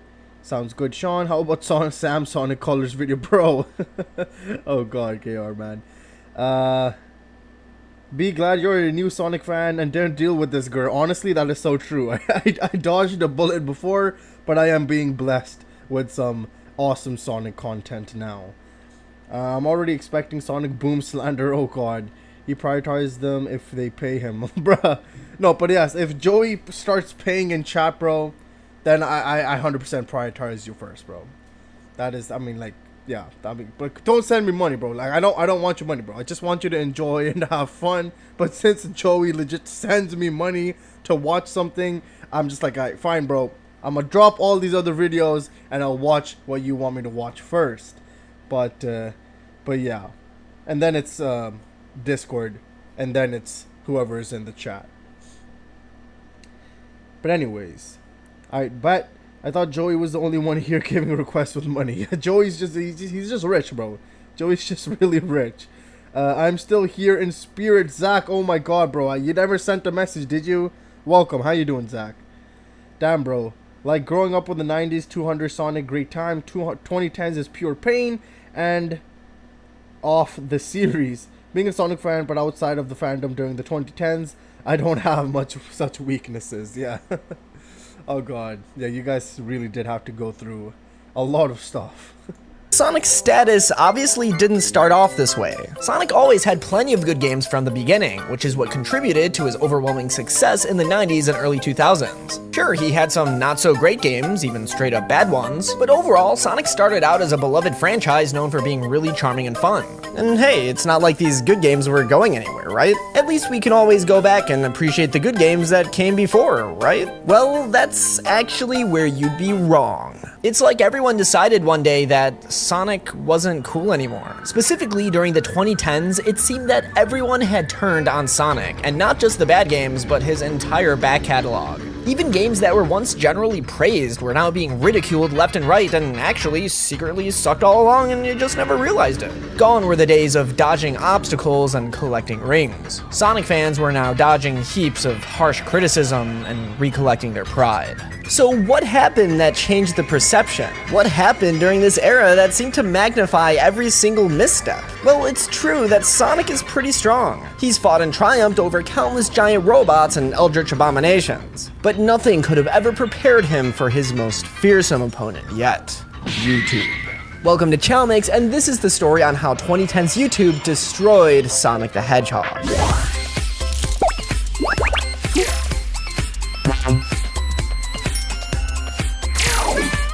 Like all good stories, ours begins with Sonic the Hedgehog 2006. I swear, even like 20 years from now, people are still gonna be talking about this game, and I can't even blame them. This game was a huge turning point in Sonic's perception, for better or for worse. Almost exclusively for the worse, though. On one hand, the game promised so much. A grand-scale adventure, an ambitious story, next-gen graphics, a new playable hedgehog with psychokinetic powers. But on the other hand, the game released and was barely playable due to an insane level of glitchiness and technical mishaps. Sonic 06 was universally and critically panned as one of the worst Sonic products to ever be released. The damage this game did to Sonic's image can't be overstated, and if you ask me, I'd say its effects can still be felt to this very day. And to add insult to injury, this game was released following a series of other already not so appreciated games like Sonic Heroes and Shadow the Hedgehog. Hey, not everyone can appreciate peak fiction when they see it, that's just how it is. So already, Sonic had a streak of not so great to completely horrid games, and the general gaming sphere was catching on to this pattern. And while these games definitely hurt Sonic's image in a pretty disastrous way, especially Sonic 06, it actually wasn't on release where the full extent of the backlash truly unfolded. Don't get me wrong, it was still pretty embarrassing to have to admit you still love the series despite the glaring flaws of recent games. But it wouldn't be until a little bit later, and ironically during an era where we were actually getting some pretty damn good Sonic games like Sonic Colors and Sonic Generations, where everyone seemed to truly start turning their backs on the once beloved Blue Rat. You see, in 2006, when Sonic 06 came out, yes, that's what the 06 stands for, thank you for letting me enlighten you, YouTube wasn't nearly the behemoth that we know it as today. The platform was only about a year old at the time, and even then it didn't have a whole lot of stuff on it, especially when it came to video game content. I specifically remember watching the trailers for Sonic 06 and the lyric videos for the main theme song, His World, on Yahoo Video, because that was the only place that had this kind of stuff at the time. Needless to say, YouTube back then was hardly what it is today. We didn't have viral videos or influencers back then. And although Sonic 06 didn't need YouTube's help for the public to decide it was a bad game when it released, I'd say the fact that YouTube wasn't as big at the time definitely gave the game a bit of mercy. But that's not to say the game was completely spare. Quite the opposite, actually. Sonic 06 would be torn to shreds by YouTube. I'd say it's actually considered every popular game critic's rite of passage to do so. However, it would be years after the game's release. Enter the 2010s, where YouTube was bought out by Google and became a mainstream media platform, popularizing genres such as video game reviews and Let's Plays. And so it was as if everyone just had to make up for lost time and post their Sonic 06 reviews and Let's Plays all these years later. Because here's the thing, and I can't overstate this enough, Sonic 06 is bad on an entirely different level. I mean, this is the kind of once-in-a-lifetime bad that people yearn to take their pent-up frustration and anger out on. Hell, we're still talking about and making fun of this game today. This kind of bad is timeless. So it wasn't until the 2010s where especially 06, but also some of the other bad Sonic games would resurface into the public gaming discourse in the form of YouTube reviews and Let's Plays. These videos were ruthless, and I'm not even trying to say that they were wrong or unfair in their criticism, but the timing couldn't have been worse. Like I mentioned, Sonic had some rough times during the late 2000s because of a pretty consistent streak of subpar to bad games. But this onslaught of harsh YouTube videos several years after the fact mocking these games and the series in general pretty much kickstarted a second phase of kicking Sonic down while he was in the middle of getting back up after the fallout of the late 2000s. And while a lot of these complaints and criticisms were the same as when the games came out, these voices were louder than ever before. Get off the wall, you slutty fat bitch! These were voices with significant influence, and their opinions quickly set the tone for public discourse. So far, this game has given me nothing but shit! The game is giving me shit! No, no, no! Because not long after, it seemed like everyone hopped on board the bandwagon. Everyone and their mother was making videos on the downfall of Sonic. And by the way, I feel like I have to say this, it's completely okay to have these opinions. I'm not trying to invalidate them or anything. You can like whatever you like and dislike whatever you dislike. And again, I'm not even trying to say that these criticisms were unjust. But what was unjust was the effect that this had on the greater image of the Sonic franchise and what it resulted in. Because while yes, YouTubers made fun of the bad Sonic games, the trend became so popular that they began to take it even further. Retroactively going back and deciding that even the once beloved games were actually secretly bad all along, and we apparently just never realized it. This game sucks. It sucks really, really bad. That actually, Sonic was never even good in the first place. I think we're at the point where we need to admit that this was never really a great franchise. And that we keep trying and trying and trying to find this thing that was never really actually there. Sonic was never good. This is where these YouTube Let's Plays and reviews became straight up disingenuous and cruel. And let me tell you, I think I can speak for most Sonic fans when I say this, a lot of these criticisms were so unfair. It was like people took a microscope to each game, zooming in on every little detail, just waiting to find literally anything to make fun of. Oh my god! His arm isn't even attached to his body! Look at it! It's just floating there! Playing the worst versions of each game with weird porting issues that resulted in extra glitches non-existent in the original versions. Singling out awkwardly delivered voice lines and painting the entire game as a complete disaster. Or feel the need to listen to poorly done voiceover. Eggman's robots are taking control of everything! Playing the game poorly and blaming it on the level design or gameplay mechanics. I swear, there's just something about these games that turn off people's fine motor skills. People would purposely unsuspend their suspension of disbelief as if they'd never seen a piece of fictional media before, just to dunk on these games' story and gameplay. It became trendy to both take some of the campier elements of the series way too seriously, and then turn around and not take any of the actual serious aspects with genuine consideration. And God forbid any of these games had even a little bit of jank. Look, earlier Sonic games are naturally going to have a lot of jank, being the ambitious physics-based platformers that they are. They were literally pioneering certain video game technologies back then. But it was like every little twitch or minor glitch encountered completely invalidated the entire game. I mean, other games had glitches and jank and, you know, it's whatever, but oh no, when a Sonic game does it, we gotta call the video game police for Sonic's crimes against humanity. Nah, this guy crossed the line, and now he must unfortunately die. Don't get me wrong, there are plenty of pretty bad glitches throughout Sonic, but I swear to God, these YouTubers somehow always found the most bizarre glitches to show off that I've never even seen in my 20 plus years of playing these games. It's almost like they were purposely trying to break the game. Unfortunately, I can't really prove any of this, so I guess that's just my own speculation. But to me at least, all of these things felt extremely bad faith. Like everything was highly exaggerated or just straight up deceitful to garner controversy and outrage and gain views. Because I guess being overly critical is what was popular with the YouTube algorithm at the time. There are only so many times you can hear City Escape before you want to kill yourself. Trying to talk positively about the series was almost impossible without someone parroting some YouTuber's negative opinion without actually thinking for themselves. Any attempt at a serious conversation was met with ridicule because why would you take something like this seriously? Right, guys? The landscape for Sonic discourse was atrocious during this era. For most people, if you like Sonic, it was ironic at best, and the only way to actually interact with the franchise at this point was to make fun of it. Even the official Sonic social media resorted to self-deprecating posts. Yeah, they were decently funny and self-aware, but like, as someone who actually tried to genuinely invest my interest in this franchise, this was all a bit hard to watch. Big YouTubers were saying Sonic sucked, and people just accepted it without question. But honestly, it wouldn't be fair to put the blame on any one person. I mean, even before this era, there were obviously people with these opinions. It's just that it became popular to have these specific opinions at this time because of all the huge personalities affirming that way of thinking. And again, I think it just became favorable with the YouTube algorithm to have these super hipster takes and majorly hate on things during this time. But how did it get this way?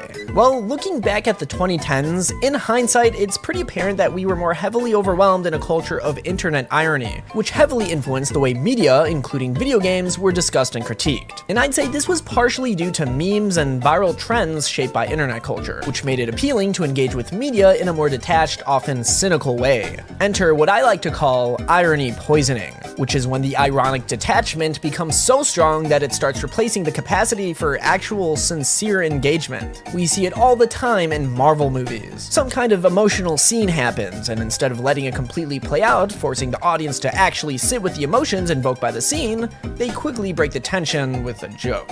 Sure, this approach can lighten the mood, but it also prevents the viewer from fully experiencing and processing the deeper emotional impact that the scene could have offered. Now, this isn't to say that we just shouldn't have any humor in anything, but emotions are powerful and there's so much more than just humor. This is just a small, innocent example, but it's actually extremely emblematic of the broader cultural trends of the 2010s. For whatever reason, probably due to the beginnings of internet brain rot or something, I guess a lot of people just didn't like having to actually come to terms with deeper emotions when engaging with media and art. Instead of being forced to express genuine emotions and feelings, people hid behind shrouds of irony, because vulnerability is uncomfortable. So with irony poisoning plaguing the internet in the 2010s, especially YouTube, it became very appealing to mock sincerity and genuine interests, which is what I think a lot of creators caught on to. This led to a toxic environment where genuine discussion about Sonic was often overshadowed by bad faith criticisms for the sake of memes, or just outright dismissed because it was seen as cringe. People would look at something like this, and instead of thinking it was literally the coolest thing ever, they rejected it because they were afraid of being passionate about something cool. Needless to say, many Sonic fans felt alienated and frustrated during this time. I personally remember it very well. This was the time when being a Sonic fan was at its absolute worst. But don't just take my word for it. I asked some other prominent Sonic content creators who were around during this time what their opinions are on this. Was this truly in fact the worst era to be a Sonic fan in? Early YouTube as a Sonic fan was both a blessing and a curse. YouTube trends did affect being a Sonic fan in the 2010s. I distinctly remember the feelings I had because YouTubers going back retroactively changing how past Sonic games were painted to try to convince me, a person who's been playing Sonic games all their life, that all the games I've been playing since childhood have been actually bad, and I just didn't know it. It seemed like a lot of people found a way to tell themselves they were doing it as a joke, they liked how bad the stories were kind of mentality.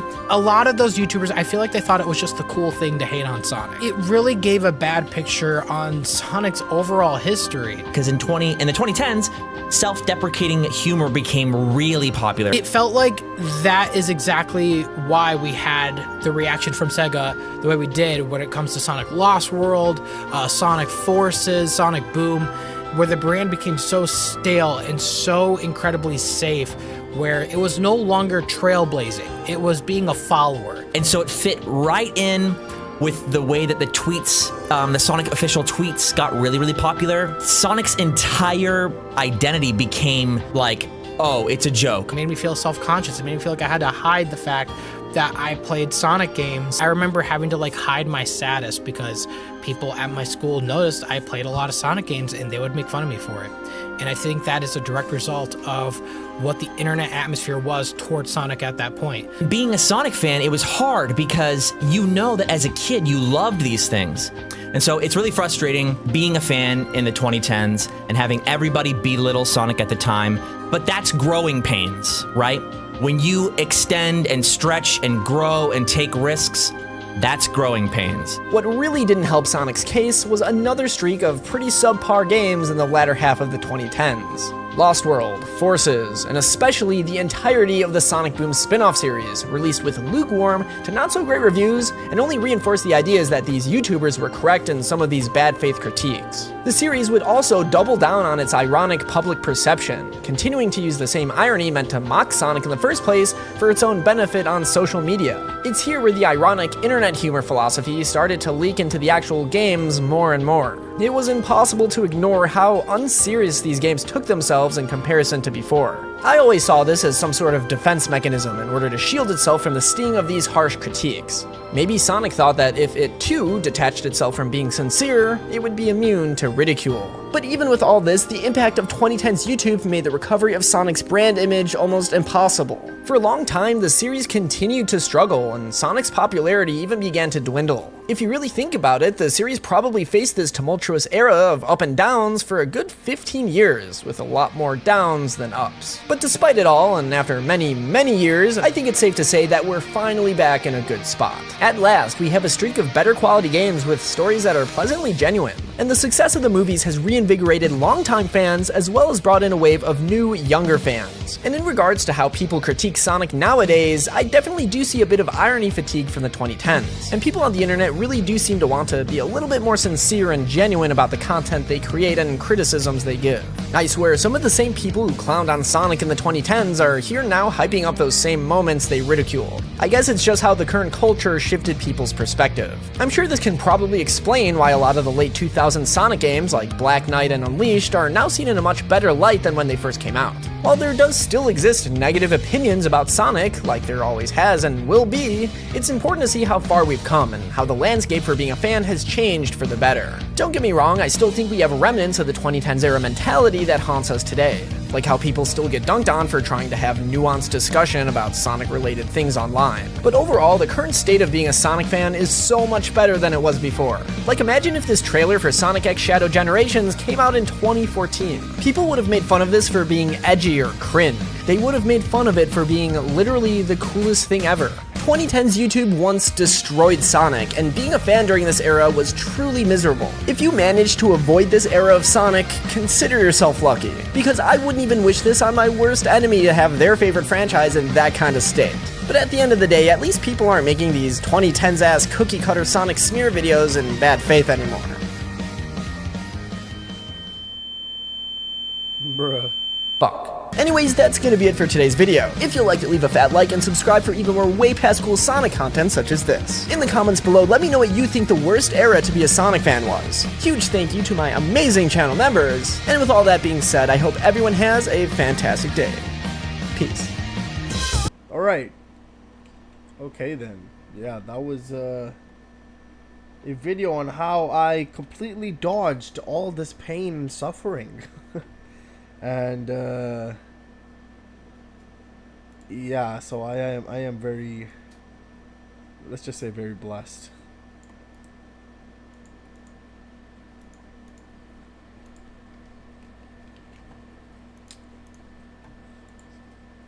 Okay, let me see where we are.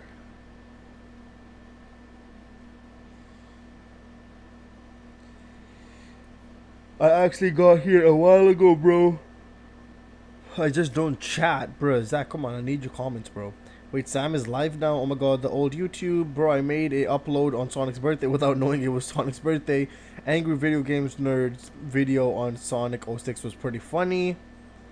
I miss old YouTube, to be honest, I do too. I miss the pre-2016 internet as a whole, except for the Sonic being allowed now. That's cool. Early 2010s was awesome. The MCU and its consequences have been disastrous for the entertainment industry. My mom died. Oh well, at least I have my DS, bruh. 2012, last year, that made sense to me. Being a Sonic fan is like being in a military or something. Now imagine also being a Pokemon and Silent Hill fan. No one bullies Silent Hill fans, but Konami, Pokemon gonna buy the game anyway, even though the game looks bad. Konami bullies the fans of all their games. Can you all tell me how you can find songs so easily? It's not that DBKR. I listen to a lot of music. I don't know, man. And I go, this sounds good. Here you go. I want to suggest a good song, but y'all have suggested a lot. Oh, Donkey, it's a coin toss with him. Please react to very best JME on live. I'll add that to the list, Riley. You couldn't tell people you are a Sonic fan. They'd bully the hell out of you. Not just on the internet. I sent the video, by the way, but it vanished. Uh-oh. That's not good. Why did the video vanish, bruh?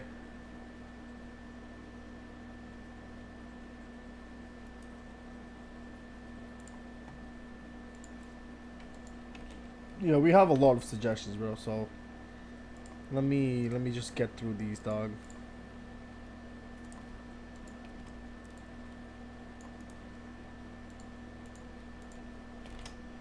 Next up was, oh god, okay.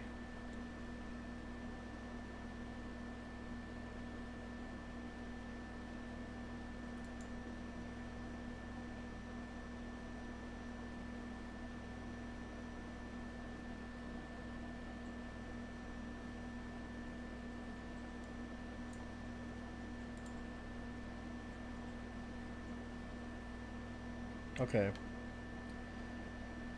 Girl, I can't find any song no more, bruh. It's okay, KR, it's okay. We have quite a lot anyways now, it's all good. Have you ever given a song that wasn't an obvious troll song an X red rating? Just curious. I don't think so, honestly. I'm not that really harsh on music. I quite enjoy listening to all types of music, honestly. I think there was just one Sonic song, obviously, that was absolutely just trash. I think everybody hates that song. I don't know what it's called now, but yeah, I think that was the only song that I didn't enjoy. But anything else, I usually enjoy. I usually enjoy all types of songs. I don't know what happened, but it's gone. But it's fine, I guess. I don't think the YouTube lets you send the links in the comments, I believe. Minecraft parody songs on top. You can skip around that video if you want, bruv. It's just comparing the bosses to their OG counterparts. Which video?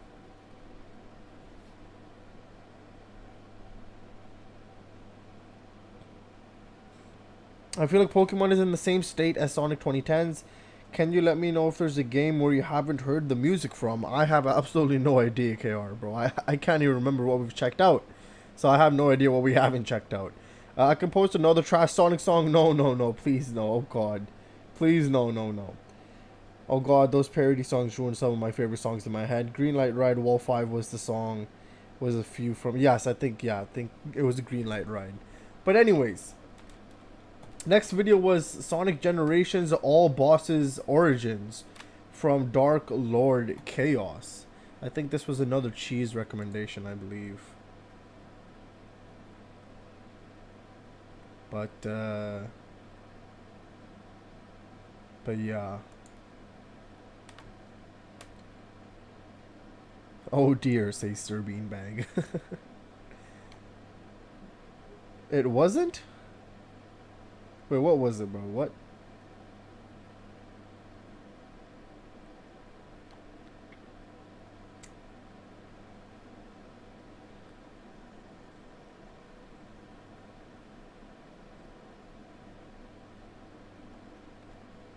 It was Sean. Oh, it was Sean. Okay, this is Sean's recommendation. Okay. Sean, how much of the video you want me to watch, bruv? You want me to watch all of it or watch some of it? What you saying? It's like a 31 minute video. Next is something else. Let me see. Actually, I can probably see in the list. Oh yes, it's this, and then it was Sonichu. I don't know what the hell that is, but we'll find out. And then it was I think a cover, yes, and then a song cover, and then these things.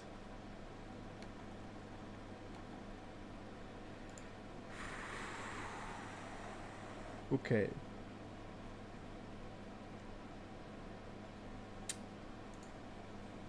Well, how long have I been streaming for? Hold on, let me see.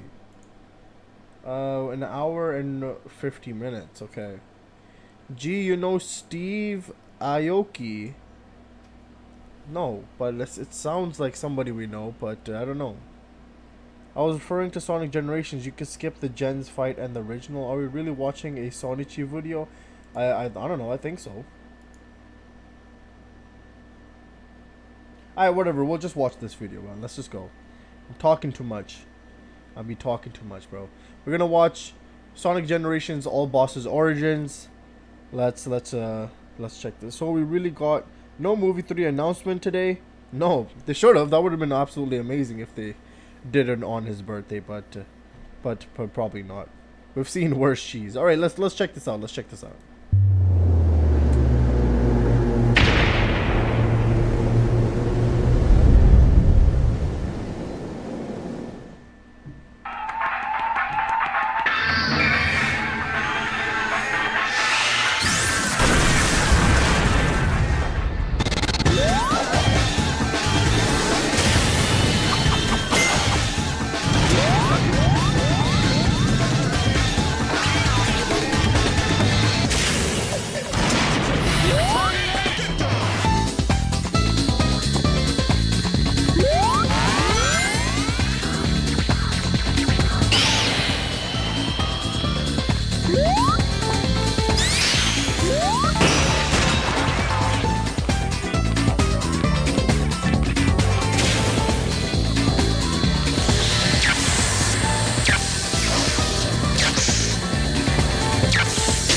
shield.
The ultimate life. Game over, Shadow.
other kind.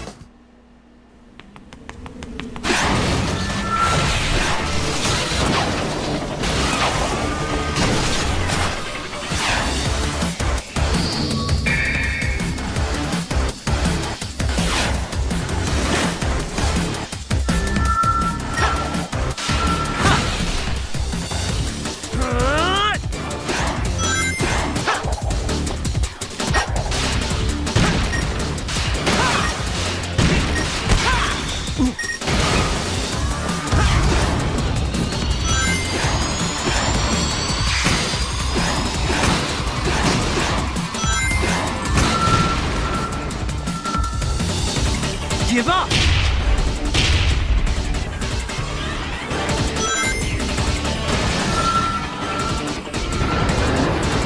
Take this!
Meteor smash!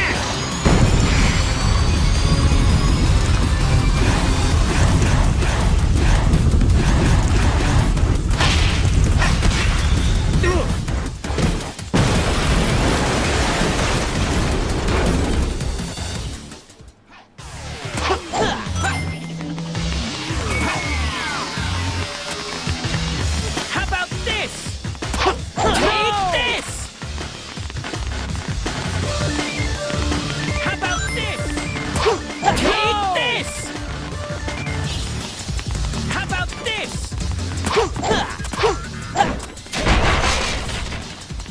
How about this?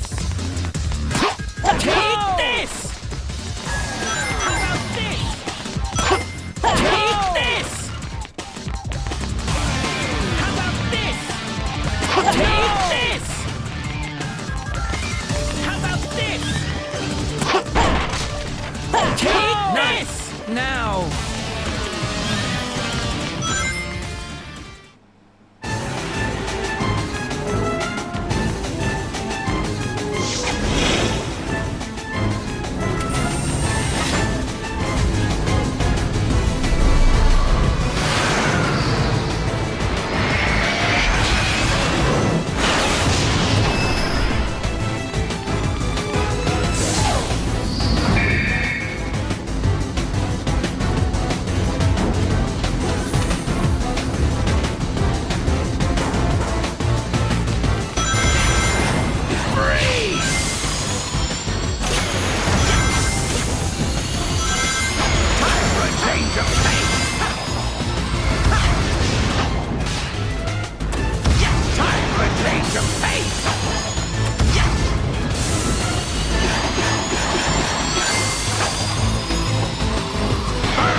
Here goes! Time for a change of pace!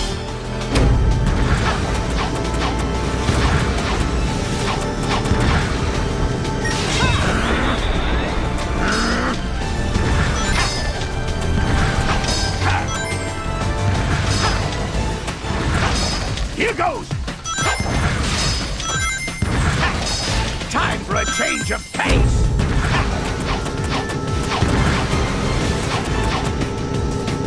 Not bad! Not bad!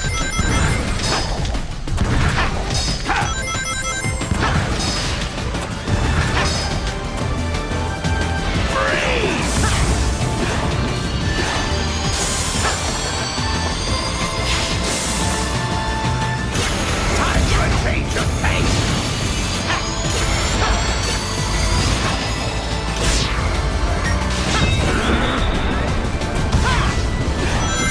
Time for a change of pace!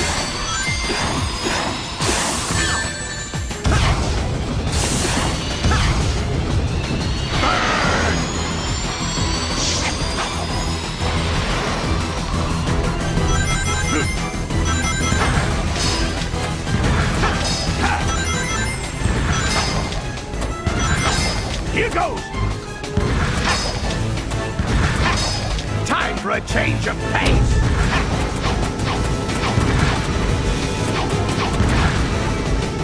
Not bad! Not bad!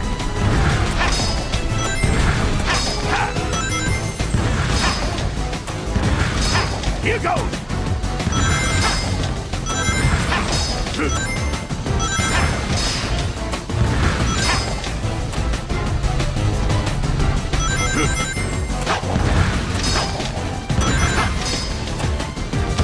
Prepare to be skewered!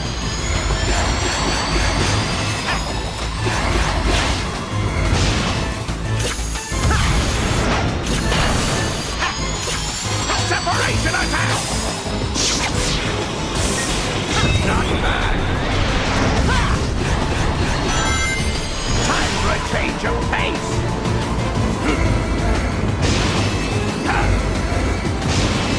Take that!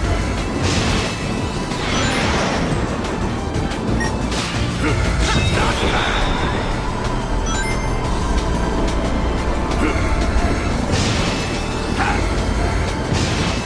Take that!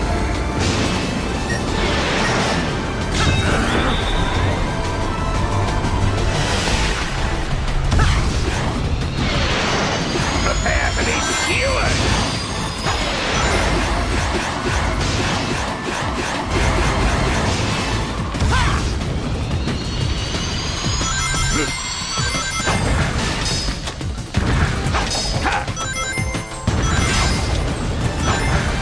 Here goes!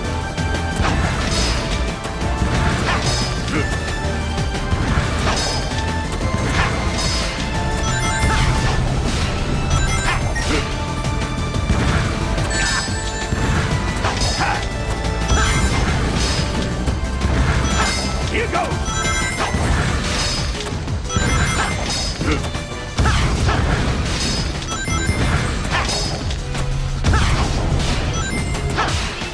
Prepare to be skewered!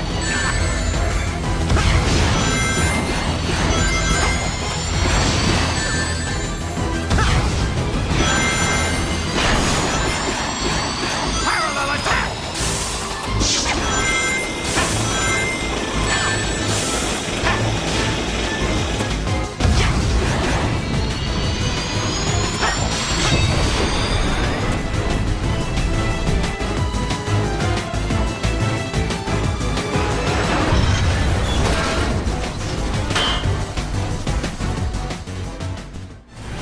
Checkmate, Sonic! Hope you said your goodbyes! That lit up part on the bottom looks fishy! I'll try aiming for that! You little... How about this? Fire!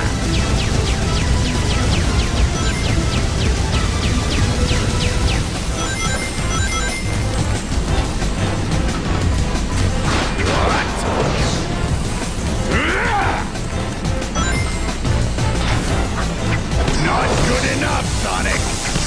Take this!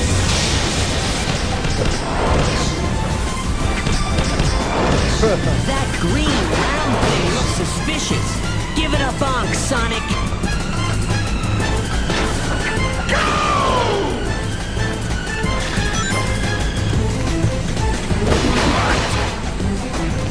No! The controls won't respond! Let's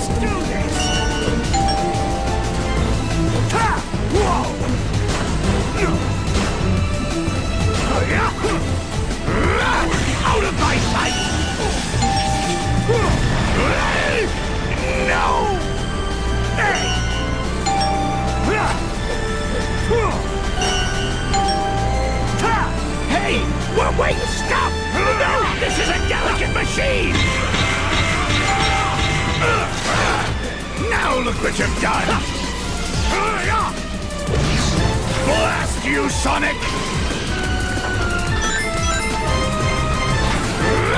Out of my sight!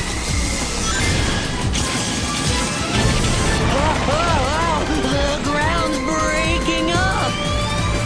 Jeez, Eggman! Simmer down! Wing units deploy! You were lucky, Sonic, but luck can't last forever!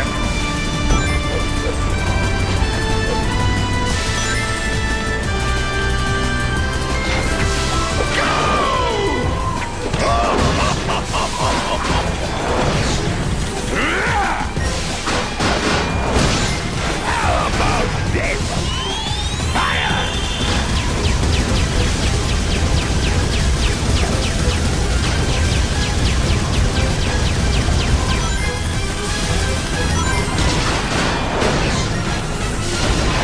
What? You little... Not good enough, Sonic! Take this! How about this? What? Give it up! Bombs away!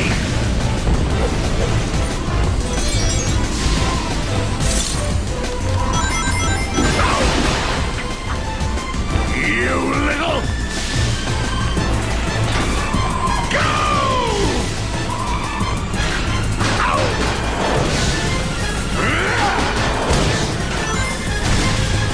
Stop a little pincushion! Give up and die already!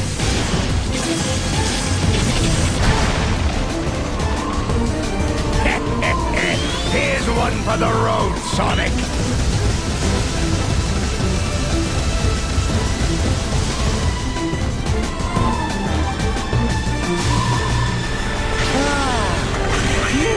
Glad we landed okay.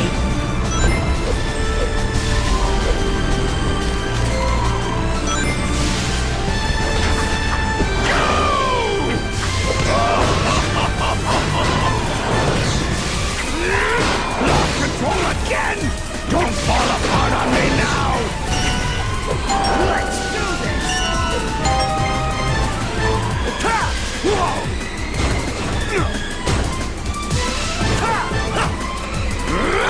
Out of my sight! No! Stay back!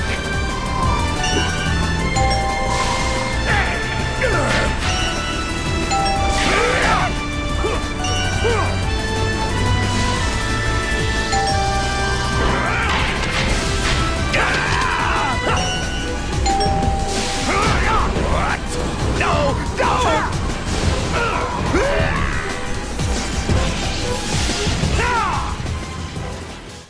Okay.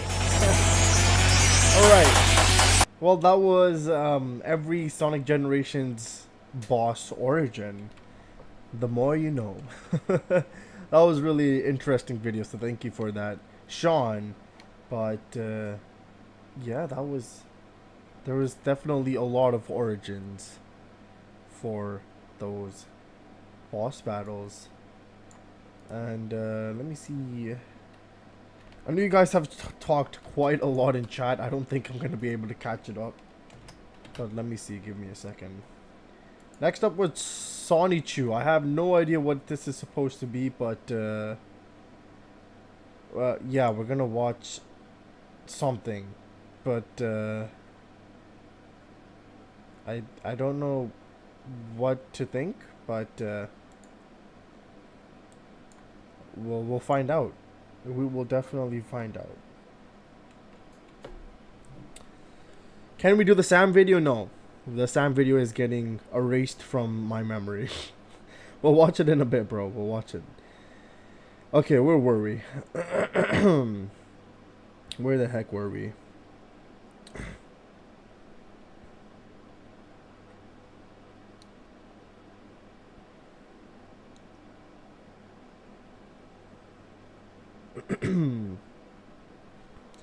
The least I can expect on movie 3 trailer is in August. Okay, but I'm not explaining Christery.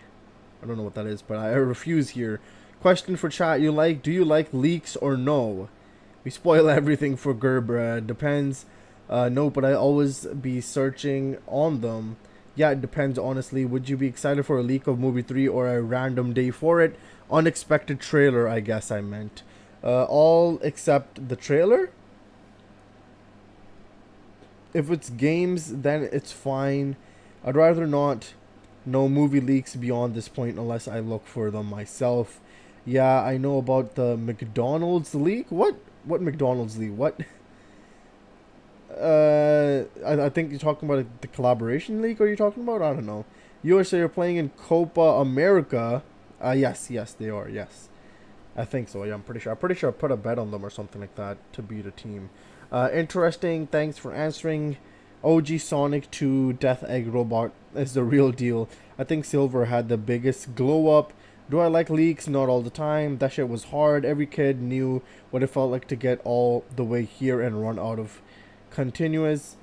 Right back to the beginning. Shadow boss fight is literally running in a straight line and no one complains about it. What are you talking about, Sean? What are you talking about? Do you play any games in your free time? Not really, no. I usually just watch YouTube and then that's about it. Usually just busy doing other stuff. Labyrinth or Metropolis, which is the worst? Good question. Gonna go with Labyrinth. I'm just gonna stick to Sonic Boom music for now. Bro, I'm missing all those rings is annoying me. Not the worst thing ever, but the 3 acts of Unholy Trinity and Metropolis still isn't quite as bad as the 3 acts of Slow Struggle. Funny how you fight Perfect Chaos in your base form in Gens, shows how much stronger Sonic has gotten. Yeah, cheese, it sucks. I am more patient about Labyrinth though, so ask me on another day and I'll say Metropolis. Metropolis is just cruel, bad enemy placement. Now I think about it, it was Grand Metropolis from Heroes and Metropolis from Sonic 2 the same place. It's probably not, but the colors seem similar and I guess the environment. Unleashed version of Egg Dragoon is incredible. Gens is a good boss too, but it's missing the sauce. Okay. Missing the Werehog. Fighting a fed up murderous Eggman in Firefall to the planet's core and ripping the mech to shreds will do that. Not bad, said by someone whose machine almost got cooked. About time it got cooked. A storm is about to happen near me, oh god. Hopefully it's nothing too bad. Stubborn little oh god, I need water. Stubborn little pincushion. Give up and die already, Eggman and Unleashed. If you take too long in this fight, you will run out of floor and die in the core. Oh, damn. The fact Chris Chan got out of jail, bro. What? Gee, save this Friday reaction for a new idol group. TWS will drop a new music video. Their title video will be in Korean language, but the track song is in English. Then don't worry, there's always English subtitles. Wait, what did you say about what games you play? I was AFK. I said I don't usually play games that much at all. I usually just watch YouTube. If I do play a game, it's like a sports game, like NFL, like Madden or like NHL or something like that.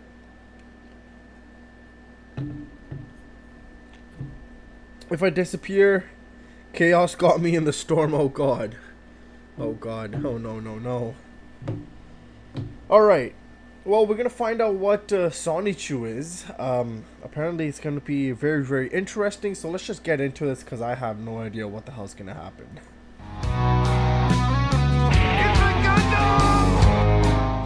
The internet is full of cursed videos and items, imbued with terminally online artistic energies. Wang has covered many of these items and videos over the course of years, but none. Joey, bro, you don't need to send money, my man. You could just send me a request. Alright, I got you, bro. After this video, I got you, bro. I got you. We did it, Patrick. We saved the city, ending in perfect chaos. Boss fight. Oh god. Are as powerful as the Sonichu medallions. Chris Chan, the creator of Sonichu, was in turn cursed by his own creation, if you really think about it. Had Chris Chan never created Sonichu and the medallion, maybe, just maybe, Chris Chan would have been damn near normal. Computer says no. For a person with severe autism, just really think about it. He would have never met the miscreants, would have never become trans, probably wouldn't have diddled his mother. There's just this whole different life that could have been had Sonichu not manifested. The first medallion kept Chris Chan from finding a boyfriend-free girl, lest we forget his many escapades at high school or community college, wherever he was at the time, led to Mary Lee Walsh deciding to press charges against him and ripping down his love. What is this thing? Let me zoom into this. I can't read this shit. It looks like chicken scratch. 21 and single, white male. 18 to 20 plus of age, does not already have a boyfriend, is single. Average to slender body type. Yeah, don't be fat for Chris Chan, you stupid bitch. White, lives in Charlottesville or Rutgersville area. Does not smoke or drink alcohol. Happy, positive personality. Average to high income. Drives a vehicle. These seems like the talking points you'd get from a woman in your average dating profile these days. Chris Chan just knew what Chris Chan deserved. All right, let's just skip ahead because I could do this all day. There was the Megan Schroeder debacle that ended in a simple phrase in a piece of very provocative art called "She came for quick." Look it up yourself. The first medallion was sent to some troll posing as a potential sweetheart for Chris Chan. It was then destroyed, smashed, and I believe pissed on. The second medallion was broken in half, and Chris Chan was Chris Chan was forced to shove it up his own ass at the demands of a troll known as Blue Spike. Cut it into two. While you shove it up your ass, scream. Zap him to the extreme, okay? Oh, I see brown stains. Did you crap your pants, really? Yeah. More. Shove it up, more. Why? Who was posing as a girl that was interested in Chris Chan, who was his true sweetheart by the name of Well, anyway, Blue Spike was threatening Chris Chan that he would give his information to Chris Hansen from To Catch a Predator. This was not optimal for Chris Chan. These are some bad optics. Since Blue Spike was a twisted 14-year-old boy, needless to say, if anything, Blue Spike is probably a serial killer by now. So, with all this information at the fingertips of Chris Hansen, Chris Chan had no other choice but to jam the medallion up his butt. He also shit his pants during the medallion stuffing. I think the miscreants did give Chris Chan back his PSN account, so all's well that ends well, I suppose. High five! Great! The third and fourth Sonichu medallions accompanied Chris Chan. One of them actually looked like vomit that was shaped into the head of a Sonic. Whatever. These medallions accompanied Chris Chan on many more adventures, like transitioning, spraying a GameStop worker with pepper spray over the Sonic game, where Sonic now had blue arms instead of tan arms. Then there was the famous mom diddling and jail time for said mom bopping. We're just gonna skip over the Chris Chan tomboy phase. I mean, Tom girl phase. I can't, dude. I can't. YouTube trans star Chris Chan, 39, is arrested for incest charges after... Oh, boy. Diddling her 79-year-old dementia-suffering mother. Remember when there was a time that literally this sort of headline was something you'd only read in The Onion, and now it's literally reality.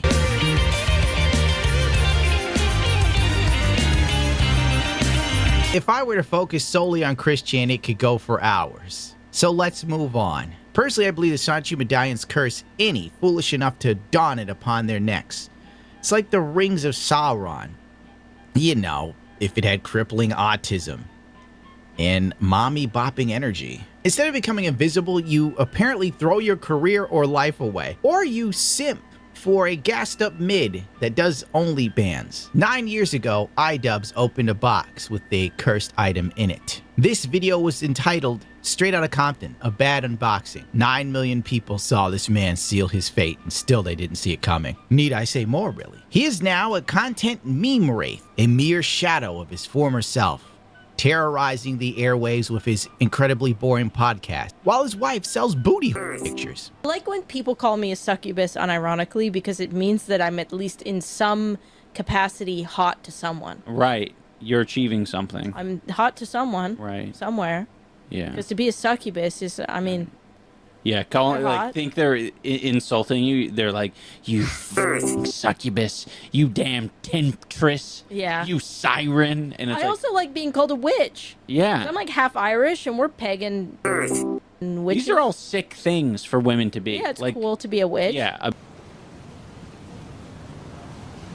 Right.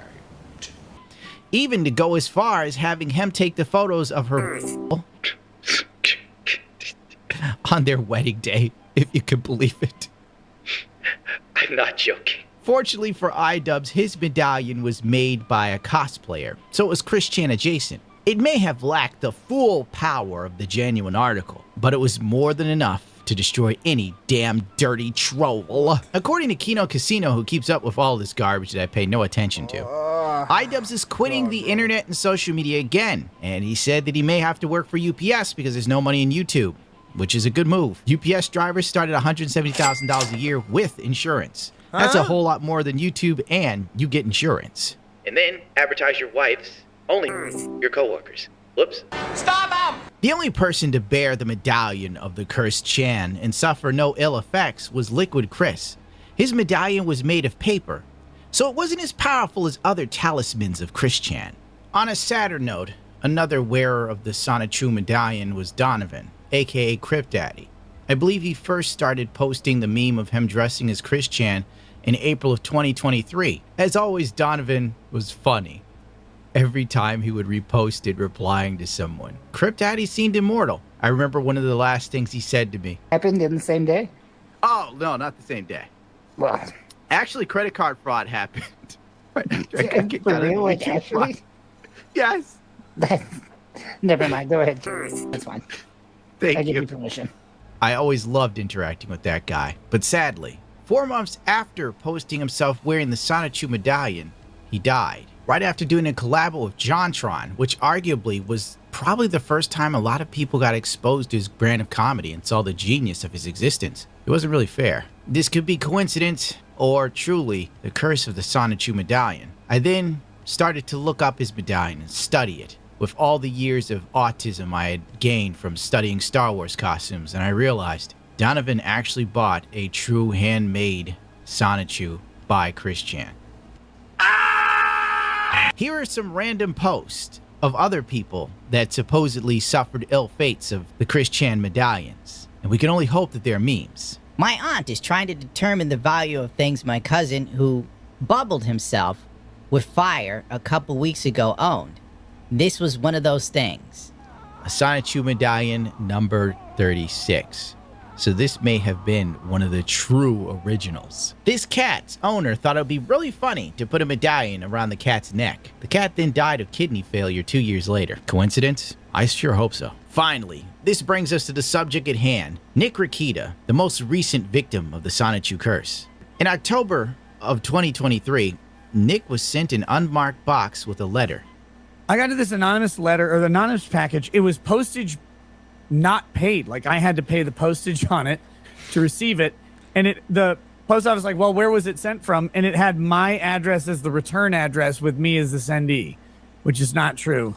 And in it had this burned piece of paper, which I feel like I'm going to get serial rape here. It says, the stars are aligned. A new host is chosen. Hail unto thee, Nick Chan Rakitachu. And then with that came this. And this was so weird because this came before the mention of Sonic in the trademark dispute that we were talking about last night. A Sonichu medallion has been passed to me. I don't know where this came from. I don't know what it means other than what it means, but that is that happened. That happened. It cost me $2 to pay the postage on it. Cast it into the fire! Destroy it! And with that, the curse of Chris Chan was set in motion. Within 7 months, Nick Rekieta went from being coherent, bright-eyed, bushy-tailed to doing rails and nailing other people's wives, allegedly. But according to Steel Toe Morning Show, it's true. Because it was his ex-wife and he says he saw it. Said he was counseling your marriage. I mean, if by counseling you mean, you know... Yeah, he was counseling my marriage like I was counseling his. Nick went full Hunter Biden. He went from, you know, Catboy streams and telling Medicare he was waiting for him to die so he could profit off of his passing. I'm like, Jim, God damn it. Let me get your death interview. All I want to do is to make all the money on Earth off of your death. God damn it. I don't care if you live in like an anime dungeon or whatever. With all sorts of hentai in it. All of us would do that. And I have to admit, I LOL'd when I saw that clip. I will redeem my one laugh because the Medicore curse is eternal. Thanks for Elisa for censoring the no-no words. I'm sure Review Tech USA will hold a candlelight vigil when I'm gone. As DSP snorts out loud defiantly, good riddance to bad rubbish. I have another theory. That Nick Rekieta triple cursed himself. Hear me out here, all right? Number 1, Chris Chan's Sonichu curse medallion wearing it, okay? Number 2, the Medicare curse. And finally, the third curse, Dark Side Phil. The unholy trinity. Nick was collecting curses like infinity gems. According to the lore, because I forgot where the video is and I'm not looking for it, Nick Rekieta offered to help DSP sue his trolls pro bono. Have no idea what you're talking about. It sounds like you're trying to get drama stirred up. I don't know what you're talking about, nor do I care. None of that. If you've heard anything, it's completely untrue. Rekieta is a lawyer. Nick Rekieta is a YouTuber. He is a YouTuber. His full-time job is making YouTube videos. Yes, they might have a legal nature, but he's a YouTuber and a streamer. He doesn't sit there at a law firm working all day. What are you talking about? Oh my God. People who are real lawyers actually sit there doing law all day because that's their job. They don't sit there making YouTube videos and streaming. I hate to tell you this. You're sorely mistaken. Nick Rekieta hears this, and later on one of his many drunken streams that I LOL'd at, Nick Rekieta told Darkside Phil to go for himself. I'm serious. I don't care to hunt it down. Shit really hit the fan and blew the coke off the table when the infamous gooning stream / alleged sloppy toppy, depending on who you ask, happened. Kino Casino boosted the audio and heard a woman in the background, supposedly under the table. Then Steel Toe, I don't know the guy's name, Aaron or something, he confirms, basically, that indeed there was a woman there, and under the table, it was his ex-wife, soon-to-be ex-wife, blah, blah, blah, blah, blah, allegedly, don't know, but he said so. And you hear her go, it's still on, meaning the stream, because he didn't stop his stream. And like I said earlier in the show, like, guys, I know, you know, they're like, was somebody else in that room? Like, I know there was, there always is. Meanwhile, while Nick was tasting colors and smelling new sounds, his cheeks were red like old Saint Nick, with a bit of booger sugar on the tip of his dick. Nothing could bring my man down, except for the warrant out on his ass. And as every user knows, the police ramming down your door really harshes your buzz, and it sucks to get that door replaced. Nick returned to the home with law enforcement. He demanded a copy of the warrant. When given a copy, he looked at it and threw it on the ground. I honest to God pictured Nick Rekieta getting the warrant and having the same energy as a black woman that was on Piers Morgan like a month ago. It's too early in the morning, Pierce! Pierce, it's too early! Within hours of the arrest, Nick Rekieta was on everybody's lips and a fifth of Jack was on his. The Steel Toe Morning Show dude found out his wife was in jail with Nick while on someone else's live stream. Hey, I'm not trying to ambush you, but I'm getting tons of messages. We're not reading messages. People are sending No, you. You need to. This is big for the show. No, this is big for the show. April has been arrested today with the Ricardas. You know anything? I don't believe that. Is that her? I don't think so. No, that's not. No, there's no way. That's for sure been edited. When Nick Rekieta and his wife are in jail for possession, along with Aaron Imholt. No, that's definitely been altered. Will Heron, Aaron, can you tell? Oh my God. Ooh, that stings, Rance. Yeah, that stings. But I have to admit, it's pretty gangster to be going to jail with your wife and your side piece. This dude was getting 2 chicks at once doing rails, and I was supposed to be sympathetic to him. Oh, Nick isn't doing well. Looks like Nick was having a lot of fun to me up until the arrest. And let's be real here. All the people I knew that know him closer than I do, I've only done 2 streams with him, got no problem with him. Apparently people have been trying to talk him down for a while. Frankly, Nick Rakita was living like a rock star. This was exclusive to dudes who knew how to rip a badass solo for generations. The rest of us can only dream of such action. This got so big, some dude who did ghost whispering on TikTok started weighing in. I don't know what the hell. He says Nick Rakita's possessed by demons. This guy, because I guess he's an alcoholic. At one point, he put a necklace on, and I guess there's some theories out there that it was cursed, and could that do anything? And yeah, absolutely. I'm not going to say that's the complete catalyst of it, but it could have, him putting a necklace on that somebody sent him that is cursed, could have opened the door and spiraling down that he's growing through. Just a lot of things. And I'm sure there's a lot of demonic connotations to it. It doesn't necessarily have to be demonic. The memes afloat like the land of milk and honey. People were putting him in Lord of the Rings, painted a photo of this man as a drunken wizard. People were tweeting, okay, stop this Christian curses first. Oh, don't buy the medallions. Too late. Sales are up. Christian is probably happy as a pig in shit right now. The Steel Toe Morning Show started talking to anyone and everyone that would listen about Nick Rakita. He goes, you have to understand, sometimes people have stress levels that are up here, and their minds can only handle this much stress. And then when you do the stimulant, it bumps you up like this, and then you can handle more stress. I'm like, Nick, you lunatic, lower your stress levels. Some people say don't trust what the man has to say. Star Wars girls now fighting with him. It's a scene, I guess, you know. Make up your own mind on everything that the dude says. It looks like Nick is accused of some heavy drug charges and child endangerment. I'm not going to dig too deep in this because there's already been a billion people that have rebroadcast him on trial and all this other crap. YouTubers fighting with each other on who's on Nick's side, who's against Nick. I don't really care. The moral of the story is, if you get a Sonichu medallion, don't put it on, especially if you're in social media.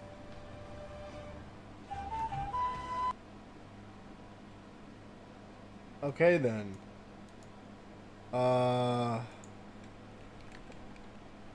Yeah, that was.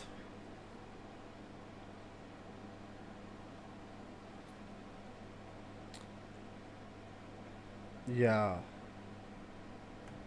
That was something. That was definitely something. But yeah, so if you ever get a Sonichu medallion, do not put it on. That's the moral of what the hell we just watched, cuz yeah, that was like brain rot, bro. I don't know what the hell just happened, but whatever happened. Don't buy the Sonichu medallion, bro. And if you do, then good luck. Definitely good luck, because it seems like you are going to go down a very, very bad path. But anyways, let's see what's next up. Next up was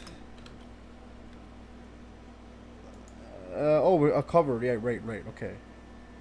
We're doing a Radical Highway. Alright, let's check this out. Give me a second. Let me see what you guys have been saying. Oh yeah, actually, I forgot. Joey. Yes, Joey. We have to do Joey's song. Wait. No. Okay.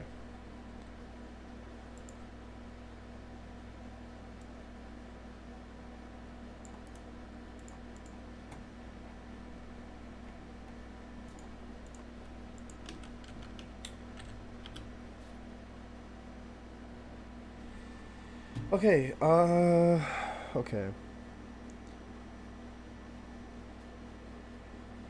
Have you guys seen that creepy hottest Sonic characters or something like that? Vids from like 2010 or something. I couldn't just believe that.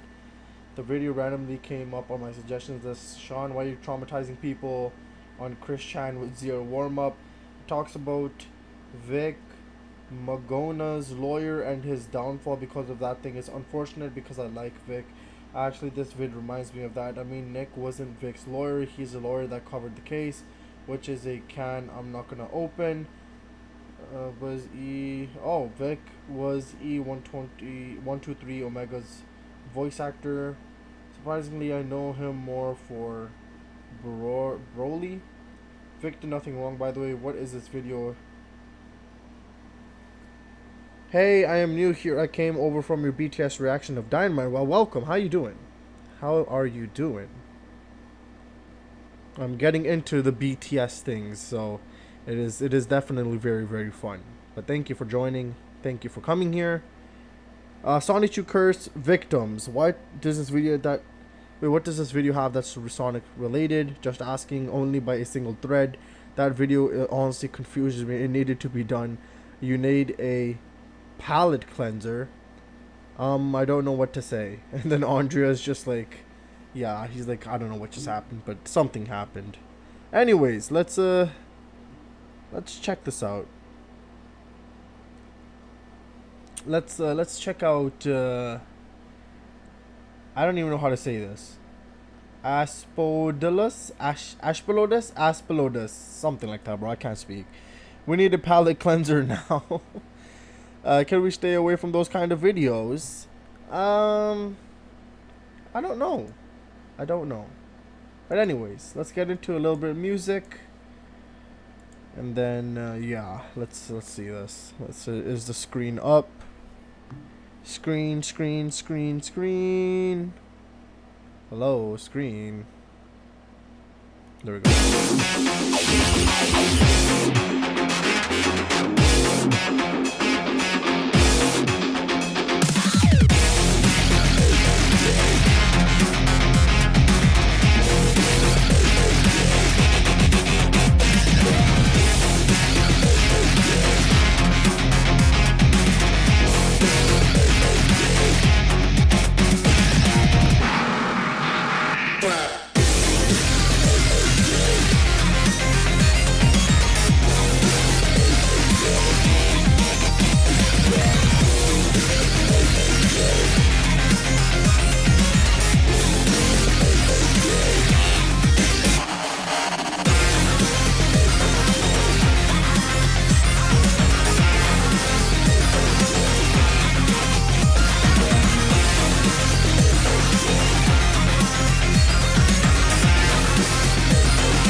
Okay.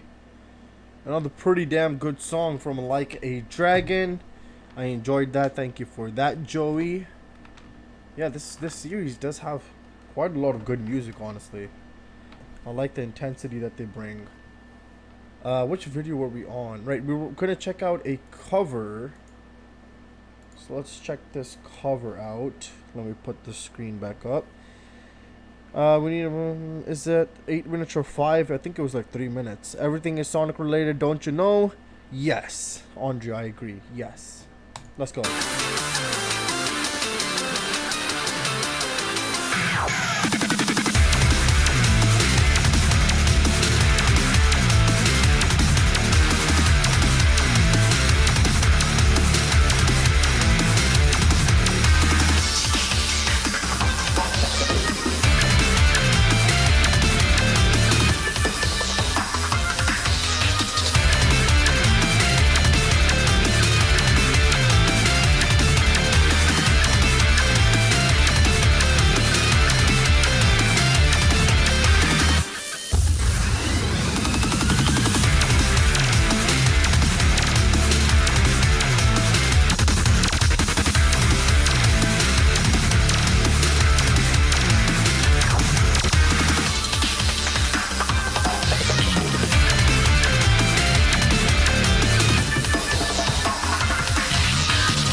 Damn, bruh.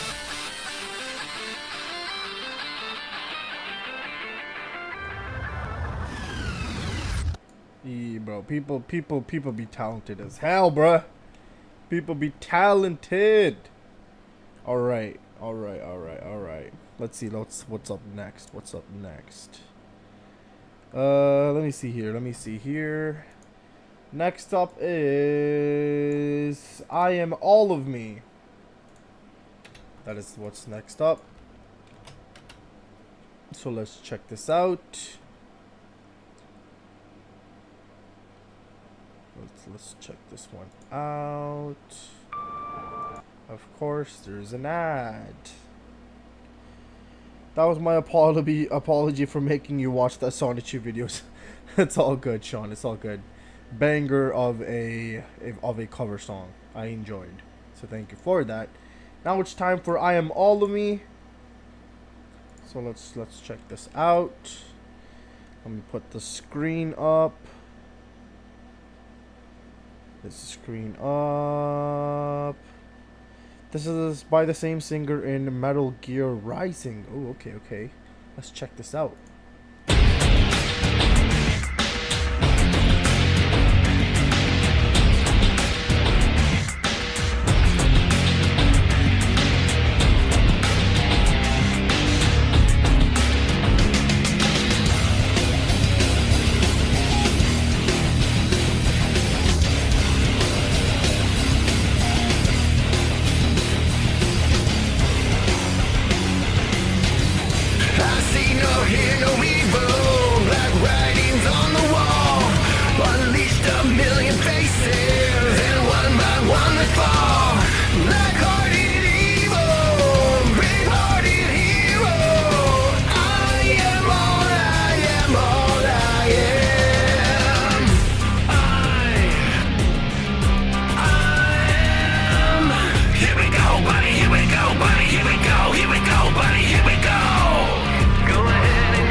Damn, okay. That was I Am All of Me, Tyson Yen version. That was incredible. That was definitely incredible, bro. Amazing cover. Amazing, amazing, amazing, amazing. I enjoyed. Let's see. Was it? That's pretty based. Tyson Yen, yes. I can hear that there will be bloodshed. Let me see what's next. Next up was this.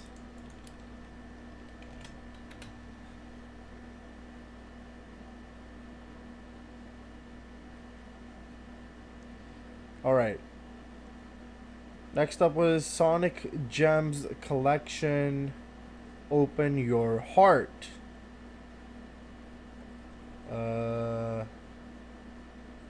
Okay, let's check this out then.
I like that. That was nice. That was really nice. I don't know why. It was really... yeah, I don't know what the hell it was, but it was just so nice to listen to. It was really nice to listen to.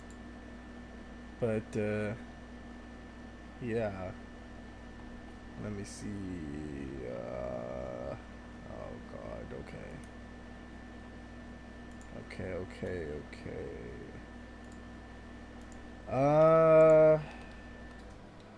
Alright.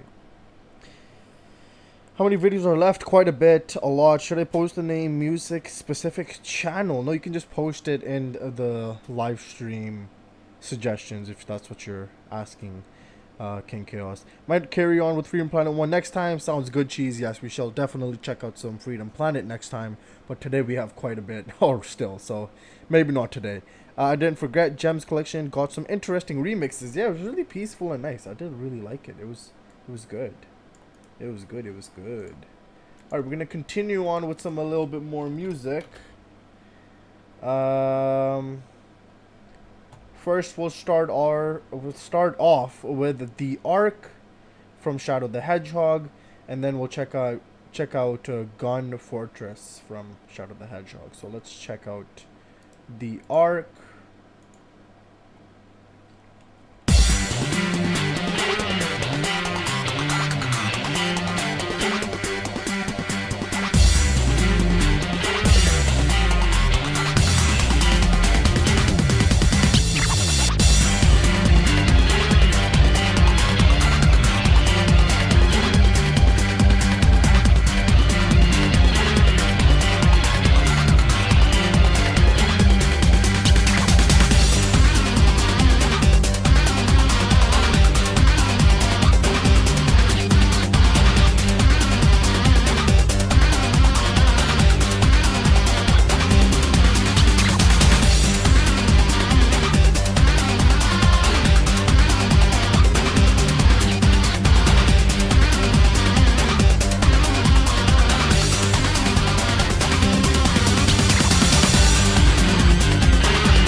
Okay, that was the Ark from Shadow the Hedgehog. Now we shall check out Gun Fortress from Shadow the Hedgehog. So let's go.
Okay, that was Gun Fortress from Shadow the Hedgehog. That was a lot more chill and laid back to what I was expecting to happen in that song, but that was really nice. That was definitely really nice. I enjoyed that song. What is up next? Let's see here. Next up was another song. Oh, this is King Chaos. Okay, King Chaos, your time is here. Your time is now. It is time to shine, my friend. Murder, Graham, Eminem, and LL Cool J. I don't know why I keep saying Cole, but Cool J. I don't know what the song is, but I guess we'll find out now. Let me see here. Did you do Sam's video? No, not yet. It's coming up soon, KR. Apparently, this was remixed for Shadow Gens. Ooh, okay. Where are the songs coming from? Because I don't see them in the live stream suggestions, or are they just submitted through the live chat? So some of the ones that we checked out were from the live stream suggestions from Discord, and then some of them was, or most of them were in the live chat, King Chaos. Now they remixed Final Rush. The Ark was placeholder in a gameplay video. These were suggested earlier in chat. Okay, thanks, Sean. Okay, thanks, Cheese. No problem. This rock rave type music. Pretty calming music despite the context of ending all of humanity going on.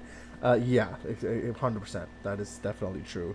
I have a song request, but not Sonic related, from the very best. Is my request on the list? Yes, Riley. Yes, your request is also on the list as well. I shall not forget. I shall not forget about you. From Hyrule Warriors, Age of Calamity.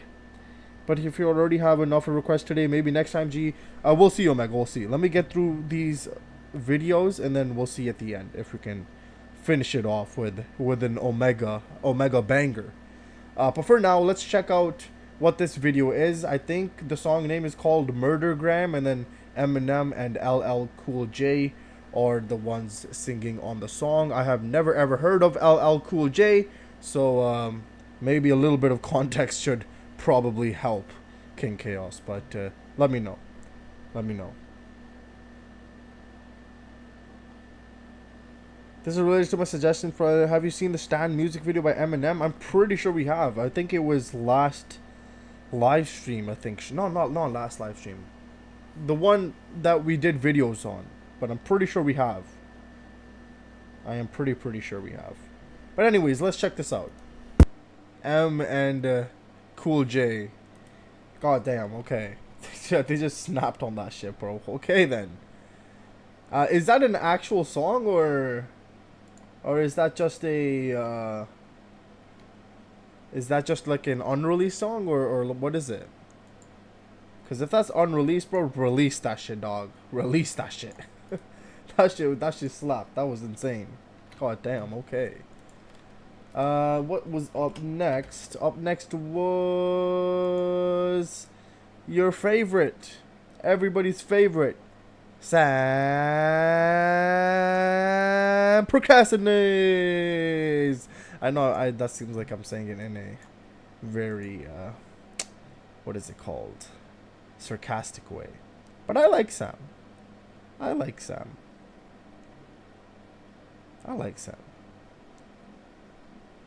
Okay. Right. Okay. How you not know LL Cool J? He sings Mama Said Knock You Out. I don't know, bro. I don't know. I don't think I've heard. It is an actual song. It was leaked and confirmed by LLJ Cool J. Oh, okay. So it's not AI or anything.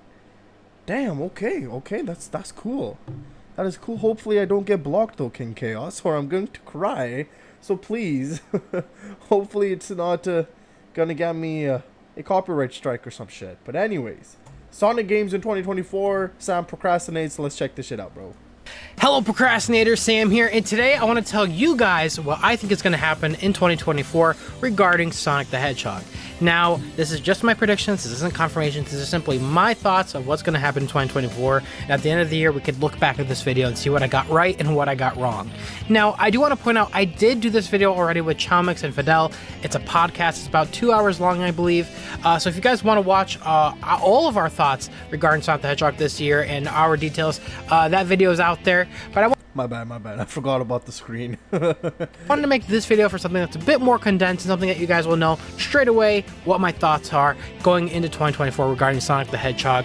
But before we jump right into this year, we got to talk about last year. 2023 was absolutely insane for all things Sonic the Hedgehog. The games, the media, everyone was eating.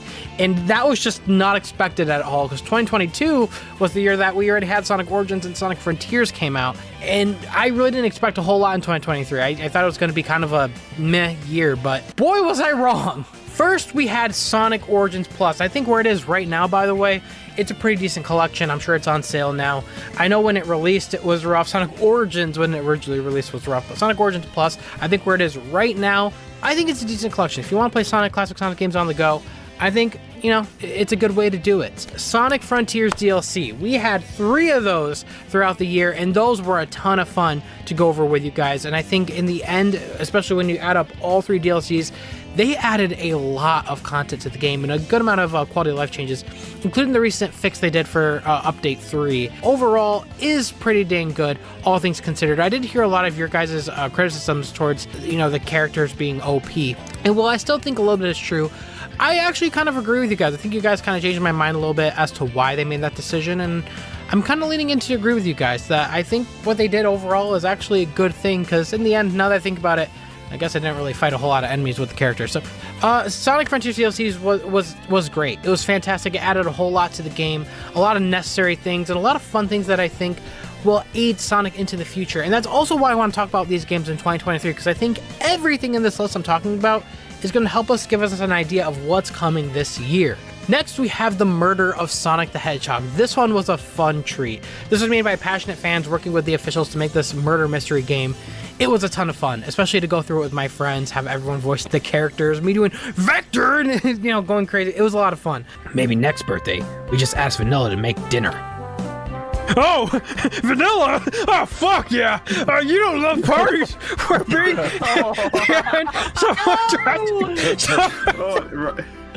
And we had Sonic Superstars. This was a surprise as well. I did not expect us to have a 2D Sonic game this year. We just didn't expect it coming from an outside studio that's not internal from Sega. But this was so far, overall it was a W. I do have my concerns with the game. I did make a review for that as well. In fact, I made a review for everything. But yeah, the Sonic Superstars, overall, I think it was a W.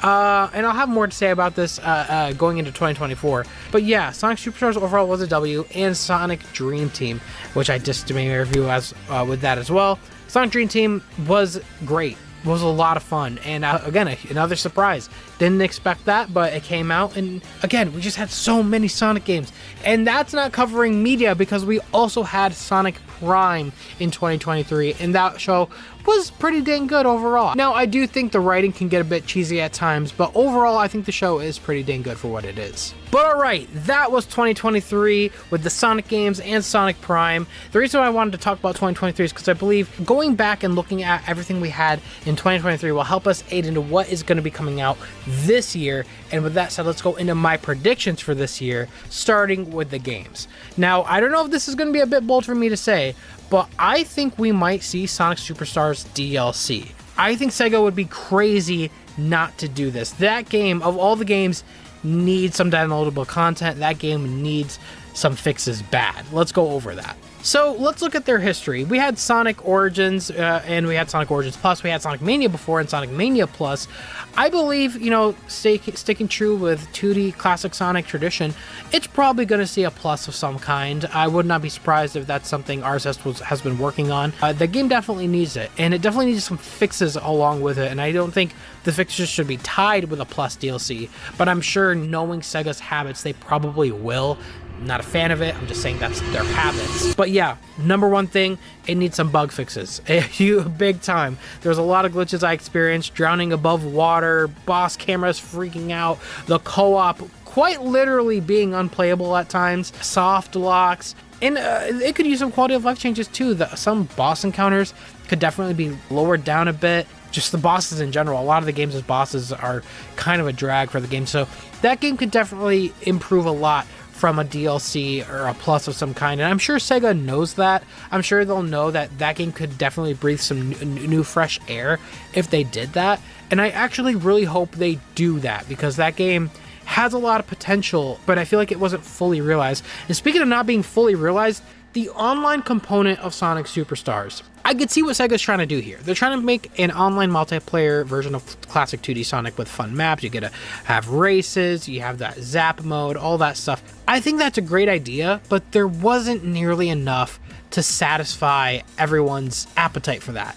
It wasn't enough to buy everyone in on that idea, because a lot of the games, like collecting the stars and the zap, I didn't really like. I think the racing component is the most fun, and they should really focus on that and have more game modes regarding races and more maps. I think that will make that whole online portion of the game really boom into something that I think could be quite big if they do a good enough job. Not to mention the store where you get to customize your own character. Again, even for Sonic Forces, as much as I didn't like that game, I like the custom character creation, and fans like making their own character.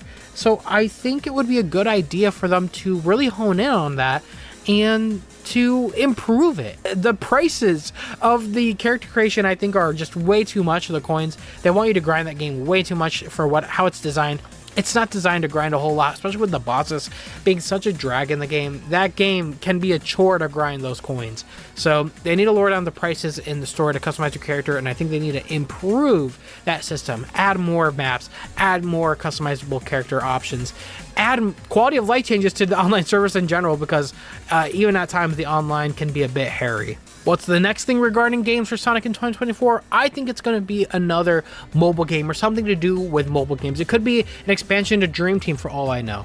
But Sega did mention recently that they plan on having more Sonic games, mobile Sonic games come out very soon. And they even mentioned it regarding, I think, Rovio, the company they bought for almost $1 billion, the company that created Angry Birds. And again, if they bought that company, they're going to have to utilize that company And they didn't utilize that company yet because Sonic Dream Team was made by Sega Hardlight.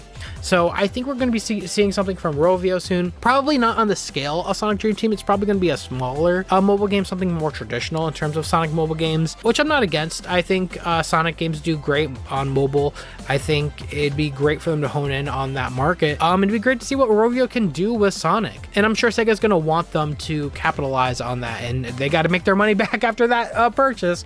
So I believe we're going to see something regarding more mobile Sonic games this year as well. But all right, the big one that the biggest prediction that I know a lot of people are talking about, and this is one that this is my thoughts here, and I said it before, I'll say it again.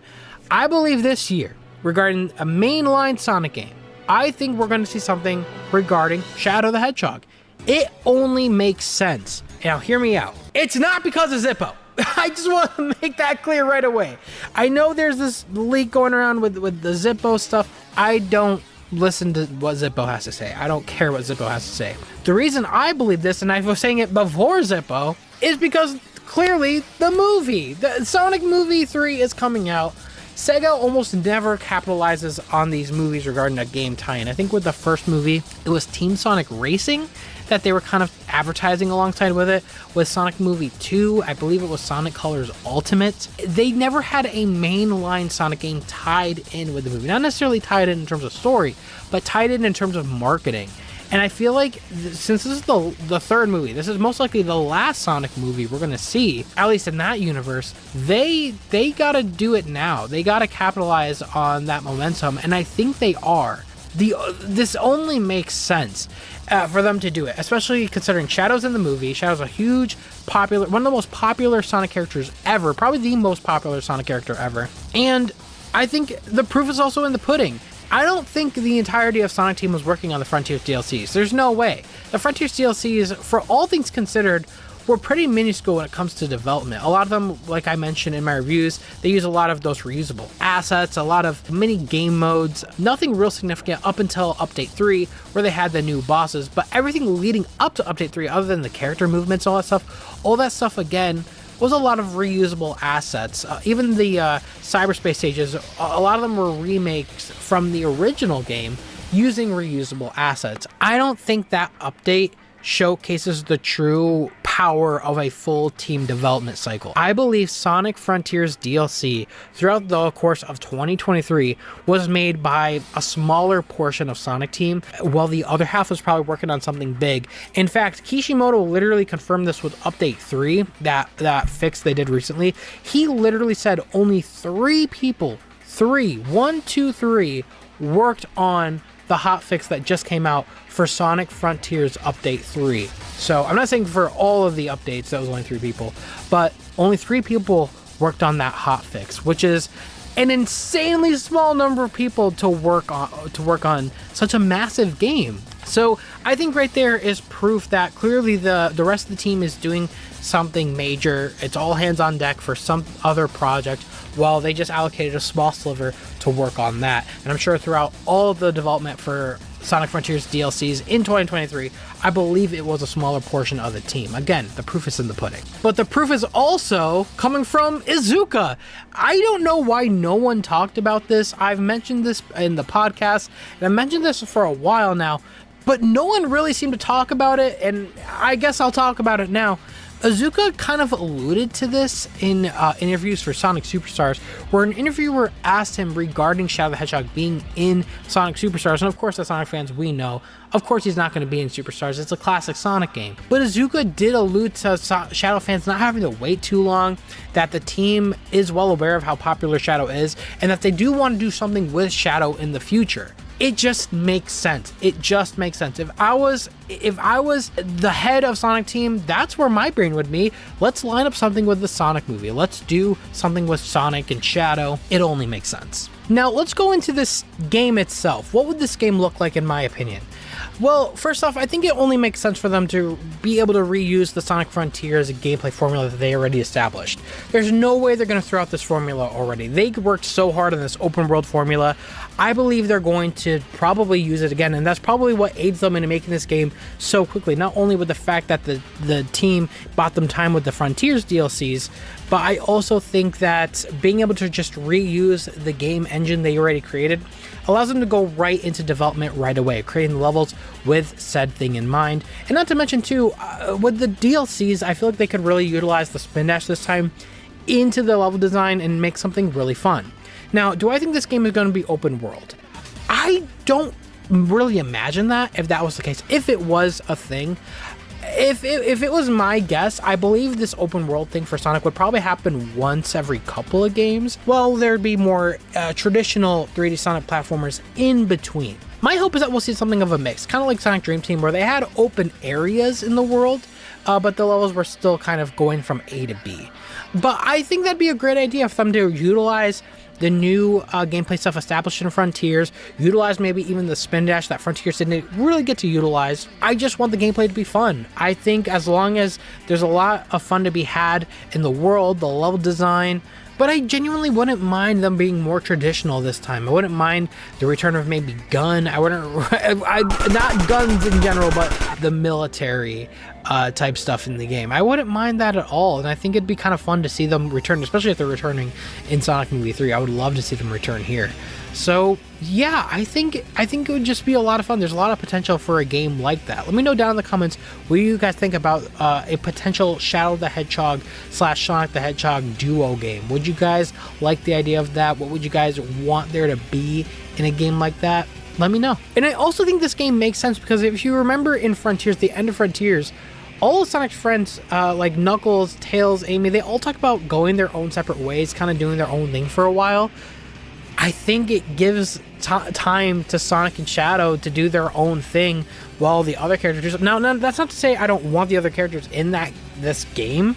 I wouldn't mind it, but I also wouldn't mind if it's just focused on Sonic and Shadow. I think it would be a great idea if that was the case, for them to really talk about maybe more about Shadow's backstory, maybe trying to give us closure for things that we didn't really get closure for before, that I know SA2, Heroes, and even Shadow the Hedgehog probably didn't do a great job of writing. I would like to see them kind of close that gap, and I think Ian Flynn's writing regarding Frontiers could do a good job at that as well. So again, I think it's a great idea. But yeah, that's my game predictions for 2024. Sonic Superstars DLC, new mobile games, and a Shadow the Hedgehog or Sonic the Hedgehog type game to tie in with Sonic Movie 3, because of course it only makes sense.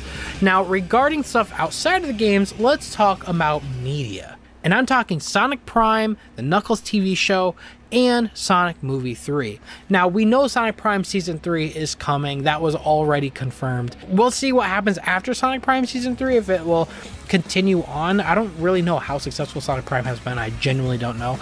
I'm sure it's done pretty well, all things considered. But yeah, Sonic Prime Season 3, we'll see how the finale is, and maybe when that ends, I will give my roundup, my overall thoughts of Sonic Prime entirely once that comes out.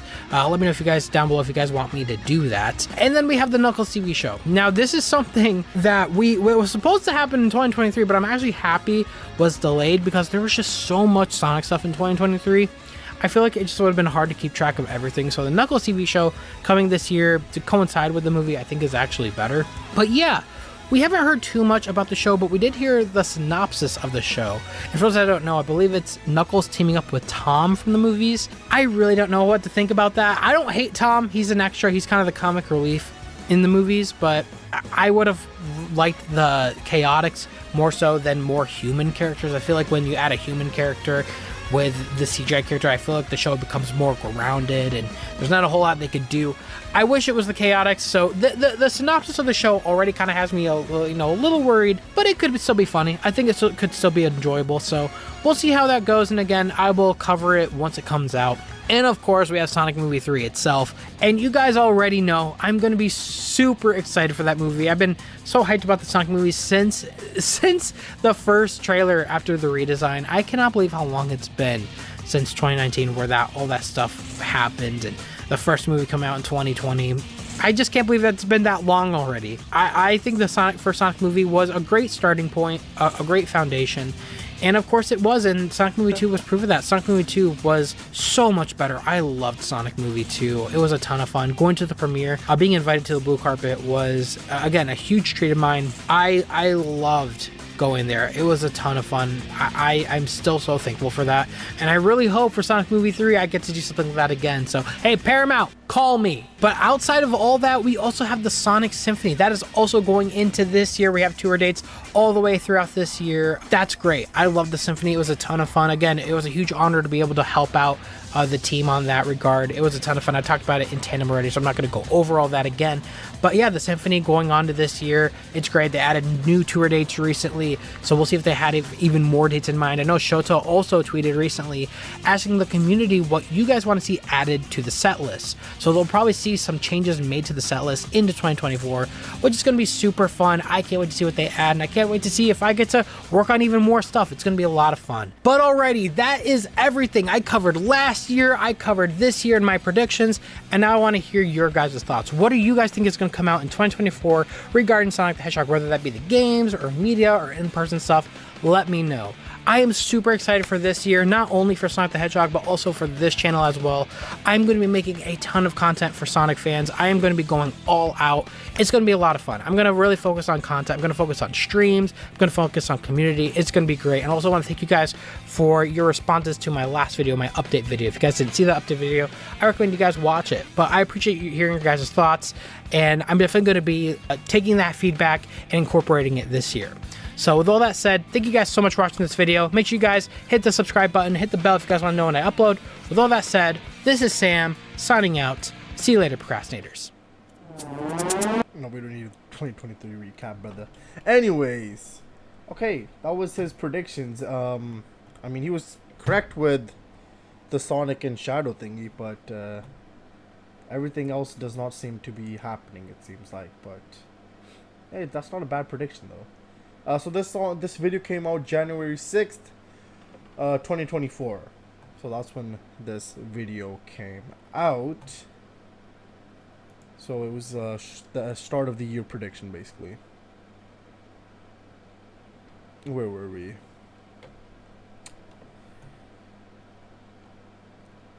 Didn't even think of that. Screen isn't up, no video up, can't see the screen. Amazing reaction. Somehow the screen ghosted. Oh, I forgot I watched this. Aside from Sonic, I really can't wait for the Legend of Zelda movie. Same though, I have concerns for the Zelda movie. I just hope just watch the movie. Solid Equals, a wonderful day, man. Omega. I watched that too, despite not watching any previous movies, and liked it. Apes Together Strong. This is the MCU. We are really getting the Sonic movie trilogy before GTA 6, and that too. Yes, one more time. We need Challenger. How old is this video? January 6th. Was it literally the beginning of the year? Yes, it was pretty much the beginning of the year. I really hope that after Shadow Generations, they bring Shadow more for Sonic games. I really do hope so as well. A Sonic Shadow game? Sega could never. Knuckles ended, teased a little backstory of Shadow. He went to bowling. Yep, I remember. My headcanon is that the military commissioned Shadow during the Cold War. Oh my god. Have any of y'all watched Sonic Underground? That show was my childhood. That will be a massive dub for making Shadow's story more epic. The only thing for better, don't do it with Sonic 3. Sonic Underground songs were ass, but at least the main theme was catchy. Don't focus the half-plot. Human characters, Underground is a little overhated, but still not a big fan of it. I like seeing them in X a lot more. What will be the 2025 game? I don't know. I mean, if they're saying that that the characters are going to be separate, then maybe it could be the Year of Tales, KR. It honestly could be. If they're talking about that the characters want to go their separate ways for a little bit, then maybe every character gets like their own game. It doesn't have to be a huge game, but maybe they get like a game in general. So that's possible. That is possible. We truly live in a society. Probably a new game that's not a remaster. Silver Solo game. Finally, need Blaze game. Sonic Rush 3. Oh my god. Okay. Let's see what's next. Next up is JME. The very best. So Riley, your time is here, bro. Your time is here. Sonic Advance 4. Oh god. Okay. Okay. JME, the very best. Let's check this out. Nope, that's not what I wanted. What? Okay. Asked by JME. I did not know what was gonna happen when going into this, but that was definitely very, very interesting. Let me see the comments. And realistically, they'll focus Tails first, but I need Blaze and then Silver can eat. Don't know why, but I never want a new advanced 2D game. Hard drawn modern 2D game. Okay, thanks. Oh, Pokemon rap. Pokemon card song. Shawnee watched Pokemon Horizons anime. I only watched until episode 40, then don't know why I stopped. Call me a crybaby, but I miss Ash. Ash needs his rest. It was time. I continue to watch the opening songs. Maybe older Ash can come back. I don't know. Japanese always know how to make the theme songs fire. There's pride in seeing it finally happen after all these years. It's the English opening, though. I refer to Horizons. Alright. The next video is...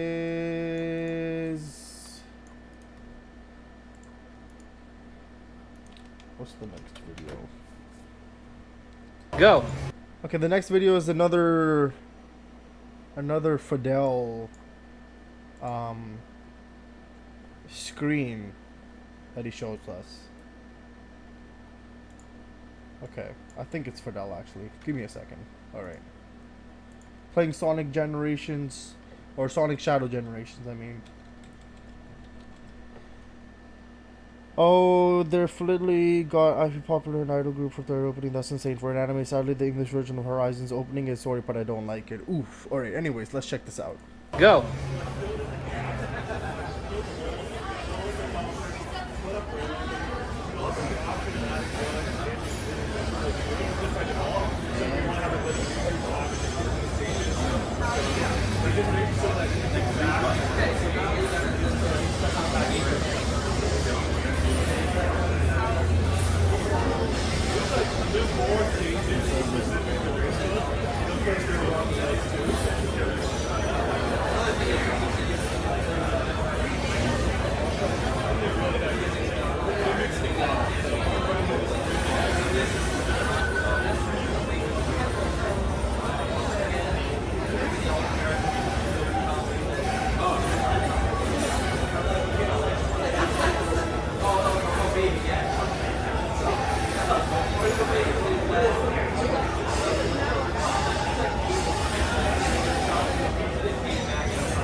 Alright, let's see. As for Shadow?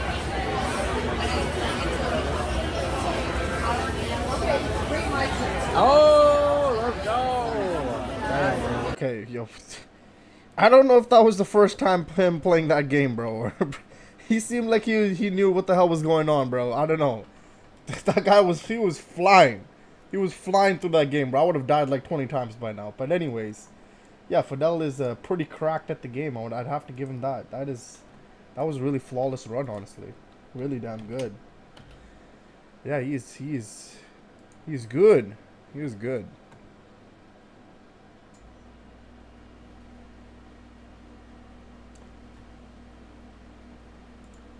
Alright, we're checking out some Zelda.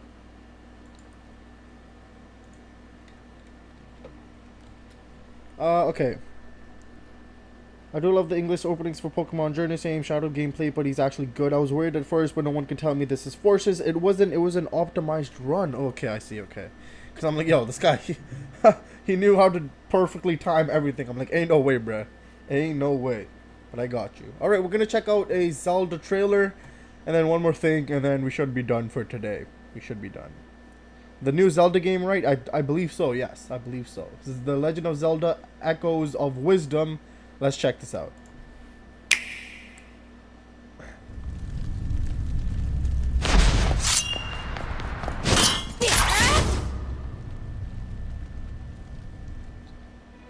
Oh no! Help me, please! Let's go!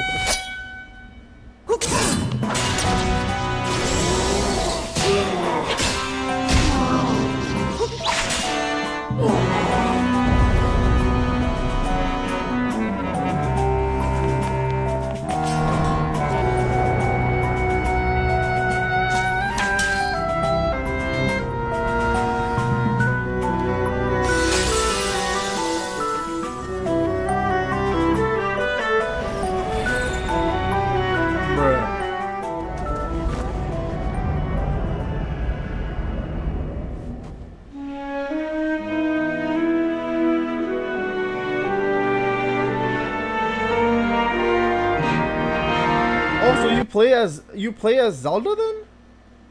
Cause Link is gone, bro. That guy, I don't know if he died, but I don't know. Do you play as Zelda? Okay.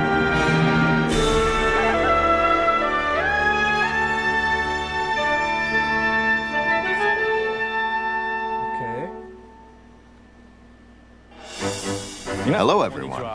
I'm Eiji Aonuma, producer of the Legend of Zelda series. What you just saw was the latest installment, The Legend of Zelda Echoes of Wisdom. This time around, Link has vanished. Now, it's up to Princess Zelda to step into the protagonist role. You might be thinking, will Zelda fight with a sword then? Here, we wanted to create a new gameplay style that breaks conventions seen in past Legend of Zelda games with a top-down perspective. To explain more, please take a look at this video. Okay. Stolen away. Across the vast lands of Hyrule, strange rifts have appeared and have taken many people, including Link.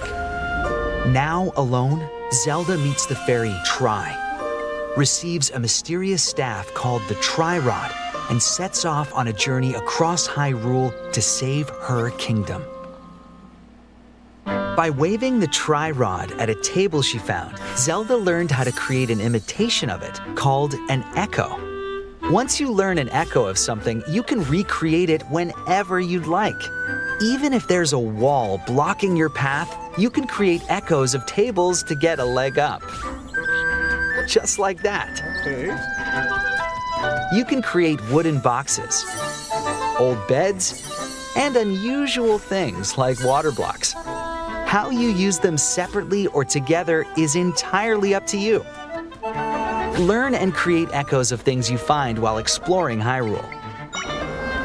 You might be surprised at what you discover. Okay. Even battles will look different. You could pick up and throw a rock echo, for example. That's not all, though. You can also create echoes of monsters. After doing so, they'll fight by your side. Monsters have different abilities, so choose the one you want to create based on the situation. Wisdom is key, after all.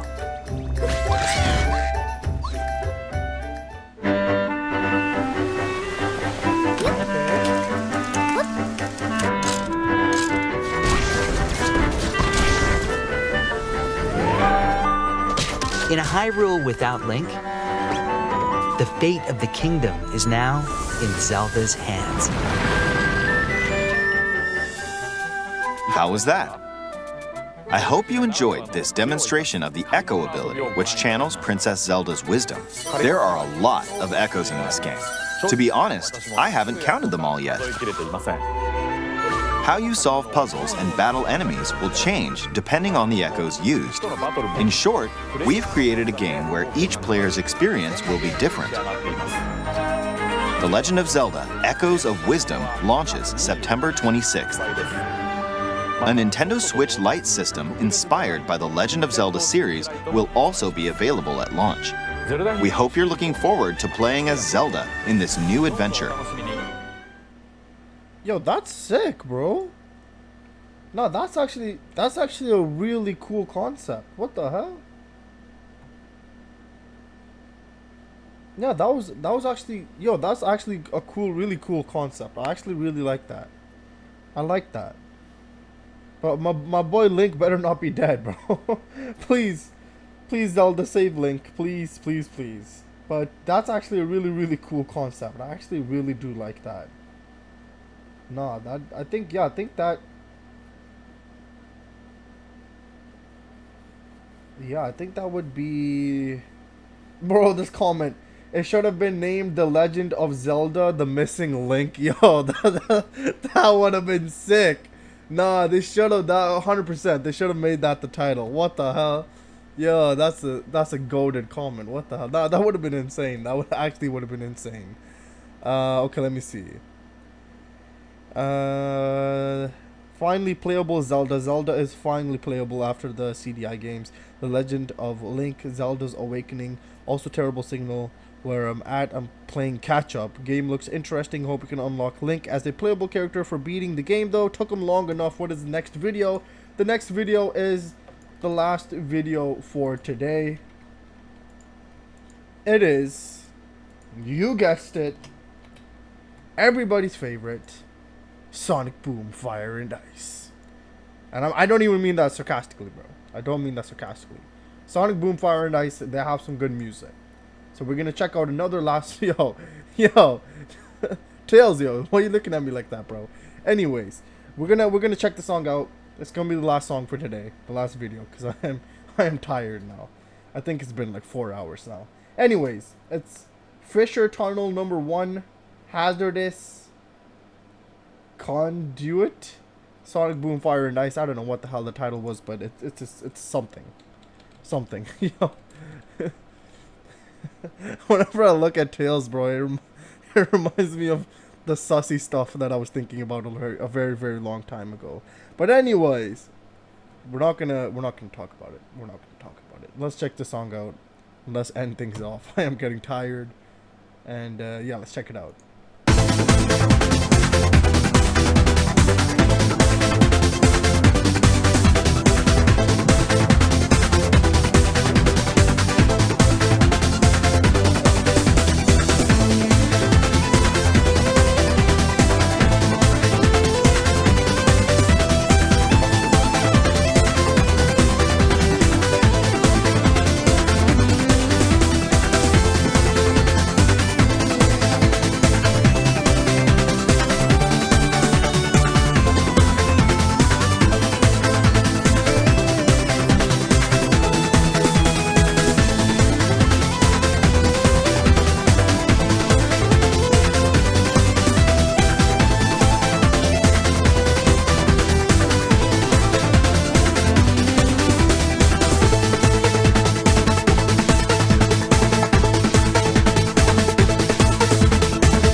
Ain't no way. It actually faded out this time. Nah, that's a goated song. Goated song then. 100% goated song. It actually faded out. It didn't abruptly end. That was amazing. That was amazing. Okay. That was good. That was good. Alright, that was the last video for today. That's it. It's been 4 hours. I am done. I need a break. I need a break time now. Yay, I'm close to beating this game 100%. Kind of what I was hoping for Forces, playing as other characters, and then when you beat the game, you unlock Sonic. Yeah, I think Forces was a very, very huge missed opportunity, bro. It was a huge missed opportunity. That was a huge missed opportunity. They could have made something so epic, but no, but no. Sonic, oh no, he's tortured in prison. You show up to prison, my buddy's chilling, living his life, eating a pizza, bro. Like he was not tortured at all, bro. Nobody even touched the guy, bro. He wasn't even touched. I don't know, man. They could have made it something so cool, but nope. No. Lol, during the Sonic only era, at least Boom did give you other characters. But you know, all we needed is now Ganon as a playable character. Was that too much to ask? Drag the fade out in that video editor. Let's go. Gee, before you end, not watching the music video, but find it. Find what? What do you want me to find? I'm going to commit Water Temple if this lag doesn't end. We're almost done, Sean. Don't worry. Do not commit anything bad. We're almost there. We're almost done. I just need to know what Omega is saying here because I don't know. Okay.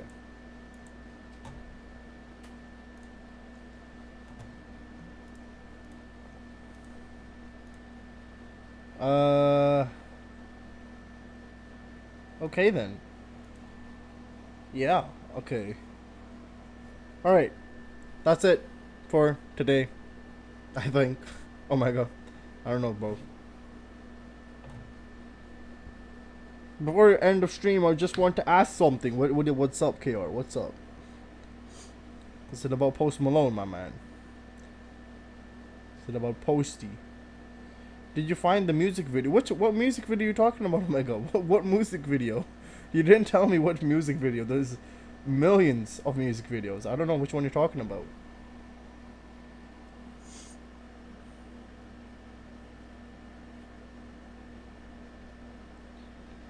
Okay, fully caught up.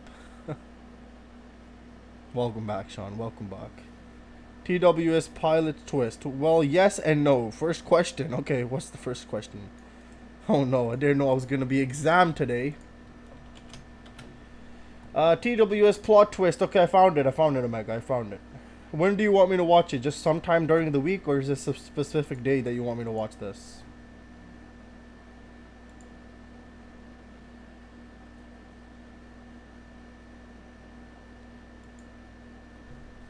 Will you watch Post Malone's new music video tomorrow? Wait, did he drop a new music video or is he going to drop one tomorrow?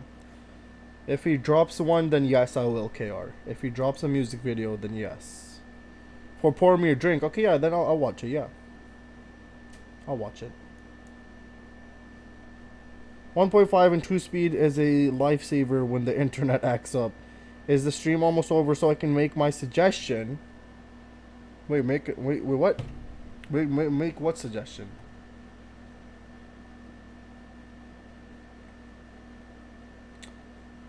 Where's the screen? Omega, the screen is here. Look, I clicked on the video. I'm not gonna watch it though, cause you said not to watch it. So, I'm not gonna watch it. I'll make a video on it. Just tell me when you want me to make the video. He's gonna drop a music video. Okay, if he drops the music video, I'll make a reaction on it, KR. Second and last question. And alright, what's the last question? Is the stream almost over? Yes, the stream is pretty much over. I said I was holding a suggestion for the end. Okay, what's up, Sean? What is up? Let me know what's the suggestion. That was the end of the stream. So yes, what is up? Eminem rated. Okay. Okay, you found it. Then tomorrow you can find TWS new music video tomorrow too. Okay, sounds good, Omega. Sounds good. I got you. So you want 2 TWS songs? I got you. Okay. Don't forget, I want some more BTS. And I want some more Extraordinary Heroes, bro. I feel like you just give me 1 or 2 songs from a group and then you move on. I still want to check out more from those groups. I want to check out more BTS later on, and then I want to check out more Extraordinary Heroes. I want Extraordinary Heroes, bro. I liked Extraordinary Heroes. Just one, the new music video dropped today. Will drop today. For what song? Are you talking about TWS or somebody else? What do you call... Wait. What do you all consider me in the group? What does that even mean? What do you mean, KR? What do you all consider me as in the group? Yeah, TW. Okay, yes. Okay, TWS will release a new song today or a new music video today. Okay, I got you. Dear Slim by Tom McDonald. Okay. What do you all? We consider you the tails of the group, I guess. KR. I don't know what else you're talking about, but you are the tails of the group. That is what I'm gonna answer at. All right. Today's actual official last video for today is Dear Slim by McDonald himself. Old McDonald had a farm, E-I-E-I-O. So that is what we're gonna check out. Seems like it's some sort of diss track towards. Oh, never mind. It's not a diss track. It's produced by Eminem, which okay. I guess. The little brother, KR. Yeah, you can be the little brother. I agree. It's in my settings, many videos, titles set up in Japanese, Korean, so I worried you won't find the music videos, but I'm glad yours is fine. Like what you all consider me, like what Sean said. Yeah, I would say little brother, yeah. I mean, you are younger. So, yeah, I would like to say little brother, you know. You gotta pick on the little brother a little bit. Not too much, just a little bit. I mean, right? And then the rest of the time, we say, yo, you're pretty cool. You know? But anyways, hopefully this does not get my stream blocked or anything like that. But we'll check out Dear Slim by Tom McDonald. Old McDonald had a farm, E-I-E-I-O. Let's check this out. Really, really hope it does not get blocked. I know it's gonna get copyright claimed, but hopefully not blocked or anything like that. Eminem made the beat, but Tom McDonald bought it at an auction, dedicated it towards Eminem. Ooh, okay. That's interesting. Alright, well, let's see this then. Let's see this. KR with a smiley face, that is good. I don't know what to suggest for Extraordinary Heroes. You can take suggestions from the comments. Alright. Alright, Omega. I got you, bro. I got you. I miss Extraordinary Heroes, man. I actually really like them. So we'll check out some more Extraordinary Heroes. But you want 2 TWS videos for this week. And then maybe an Extraordinary Heroes this week. There's going to be a Post Malone music video. Sean with Iris. And then maybe one more. But we'll see. We'll see. Alright, anyways. Tom McDonald. Dear Slim. Oh, I think, wait. Actually, I think Leroy is releasing a song this week, if I'm not mistaken. Yeah, I think Leroy's going to release a song. Shout out to Eminem, bro. You saved my life. I was about to do it. And you saved my life, bro. You know, I wanted to play your CDs. And I looked up to you, and you basically inspired me to become the person who I am today, basically, you know, making music and showcasing that I don't have to be a particular person or a different type of race or something like that to make music or do what you have done. But yeah, that was nice. That was nice though. I liked it. That wasn't like anything aggressive or anything like that, you know, like it was not bad. G, how about you watch a sneak peek of TBS new music video, only 30 seconds? No, Omega. You have to wait for a video. I'm not, if there's no point if I just watch it right now. There's no point in watching a video then, you know. I'm going to make a video on it. I'll make a video on it. Don't worry, Omega. Don't worry. It was never a diss. Yeah, I didn't even seem like a diss. He was basically saying shout out to Eminem, bro. But, yeah. It's very wholesome. Yeah, it was not, yeah, very wholesome. Not bad. Not bad at all. Now a lot of channels react to this song. Alright, then continue for tomorrow. Sounds good, Omega. Sounds good. I shall make a video on it. And we shall enjoy. We shall enjoy. But that should be it for today, guys. I really do hope you guys enjoyed. That was a fun little catch up that we did with the videos. Quite a lot of videos. But, I mean, the last 2 streams was a game, so yeah. I may give 2 BTS requests this week. Sounds good, Omega. The beat sounded like a diss track beat. It did sound like sometimes, yeah, the beat, I'd give it that. It did have like a little bit of that like diss track type of vibe, but there was nothing that was said that was a diss. You know, it was more so like, yo, shout out Eminem, bro. Yeah, and lots of positive things, as well as quote unquote negative, but it wasn't negative towards Eminem. It was negative towards people who are hating on him, basically, you know. But yeah. And really hope you'll check on other BTS member solo songs later. Jimin of BTS have pretty cool songs as well. Or you want to start with Jin, he just discharged from military. We'll see later, Omega. I'm not sure right now. I'm not sure. Fun stream, yeah, Andre, I agree with you. It was a fun stream. So probably working on a new album. Did you see Messi Boss Canada the other day in Copa America? I didn't watch the game, but apparently a lot of people were complaining that Canada should have at least drawn like 2-2. I think Argentina won 2-0. But yeah, they're like the ref was paid or some shit like that. Like obviously I don't know if that's true, but they're like, yo, the ref is paid. He's just giving Argentina free kicks and stuff like that. I don't know. I didn't watch the game. I'm not really a massive soccer fan or football fan, but yeah. I have a suggestion for this week too. Sounds good, KR. Basically saying that people are comparing the two. Yeah, that's a really toxic thing, I feel like. You know, people just want to compare when something maybe similar, like a little bit similar comes up, and then he's just like, yo, I know we're like kind of similar because we're white people, we have blue eyes, you know, and we rap, but I mean, they are obviously two different people at the end of the day, you know, and I feel like a lot of people just hate in general when they're like, yo, you look like Eminem, or yo, you sound like Eminem, you're doing the same shit as him, you suck.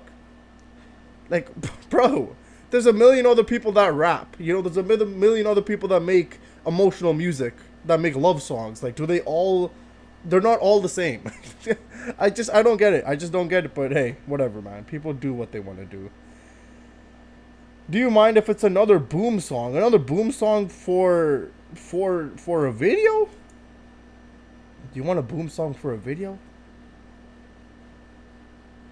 That's a bit crazy, bro. A little bit crazy, KR. But yeah, I guess we can do a Boom song. I don't mind. But yeah, we usually just leave the stuff for Sundays. I'll try, bro, because I'm pretty sure there's a lot of people releasing music this week, bro. So I can't really say 100% that I'll make it this week, but I'll try. Post Malone makes sad songs and love songs, and nobody calls him Eminem. Yeah, exactly, bro. He's white too. Or you're gonna say, oh, he does the same shit as Eminem? No. I understand, obviously, Post Malone doesn't really rap much. But still, at the end of the day, man, people just say what the hell they want to say, man. You know, Tom McDonald has his support. He has his back. He doesn't need to care what other people are saying, you know. Because people just love to talk. They love to say just random stuff in general.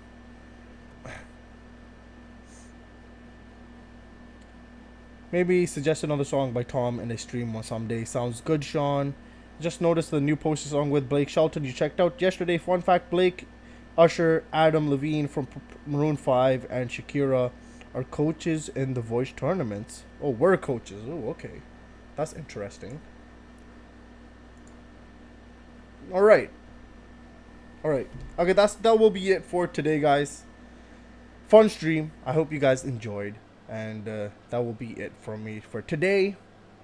We shall have fun next stream. And we have a couple of songs releasing this week as well.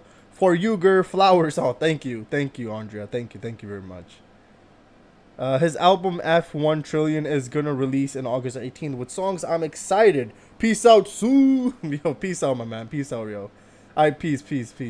Thanks, everyone, and thanks you a lot for the nice stream, G. No worries, Omega. I'm glad everybody enjoyed, and keep enjoying life in general, bro. You know, just keep having fun, and yeah, just do your thing, man. Just have fun and enjoy life. Unrelated, but Iris will be at a convention singing. Ooh, that's awesome. That is definitely awesome. I love to hear that. But that is gonna be it for me today, guys. I'll see you guys in the next live stream or in a video reaction coming very soon. And yeah, thank you for joining once again. Thank you for the fun time. And gotta go fast. Exactly, gotta go fast. So I'm gonna do my 10-second countdown now. So 10, 9, 8, 7, 6, 5, 4, 3, 2, 1. Thank you, everybody, once again, and I'll see you guys very, very soon.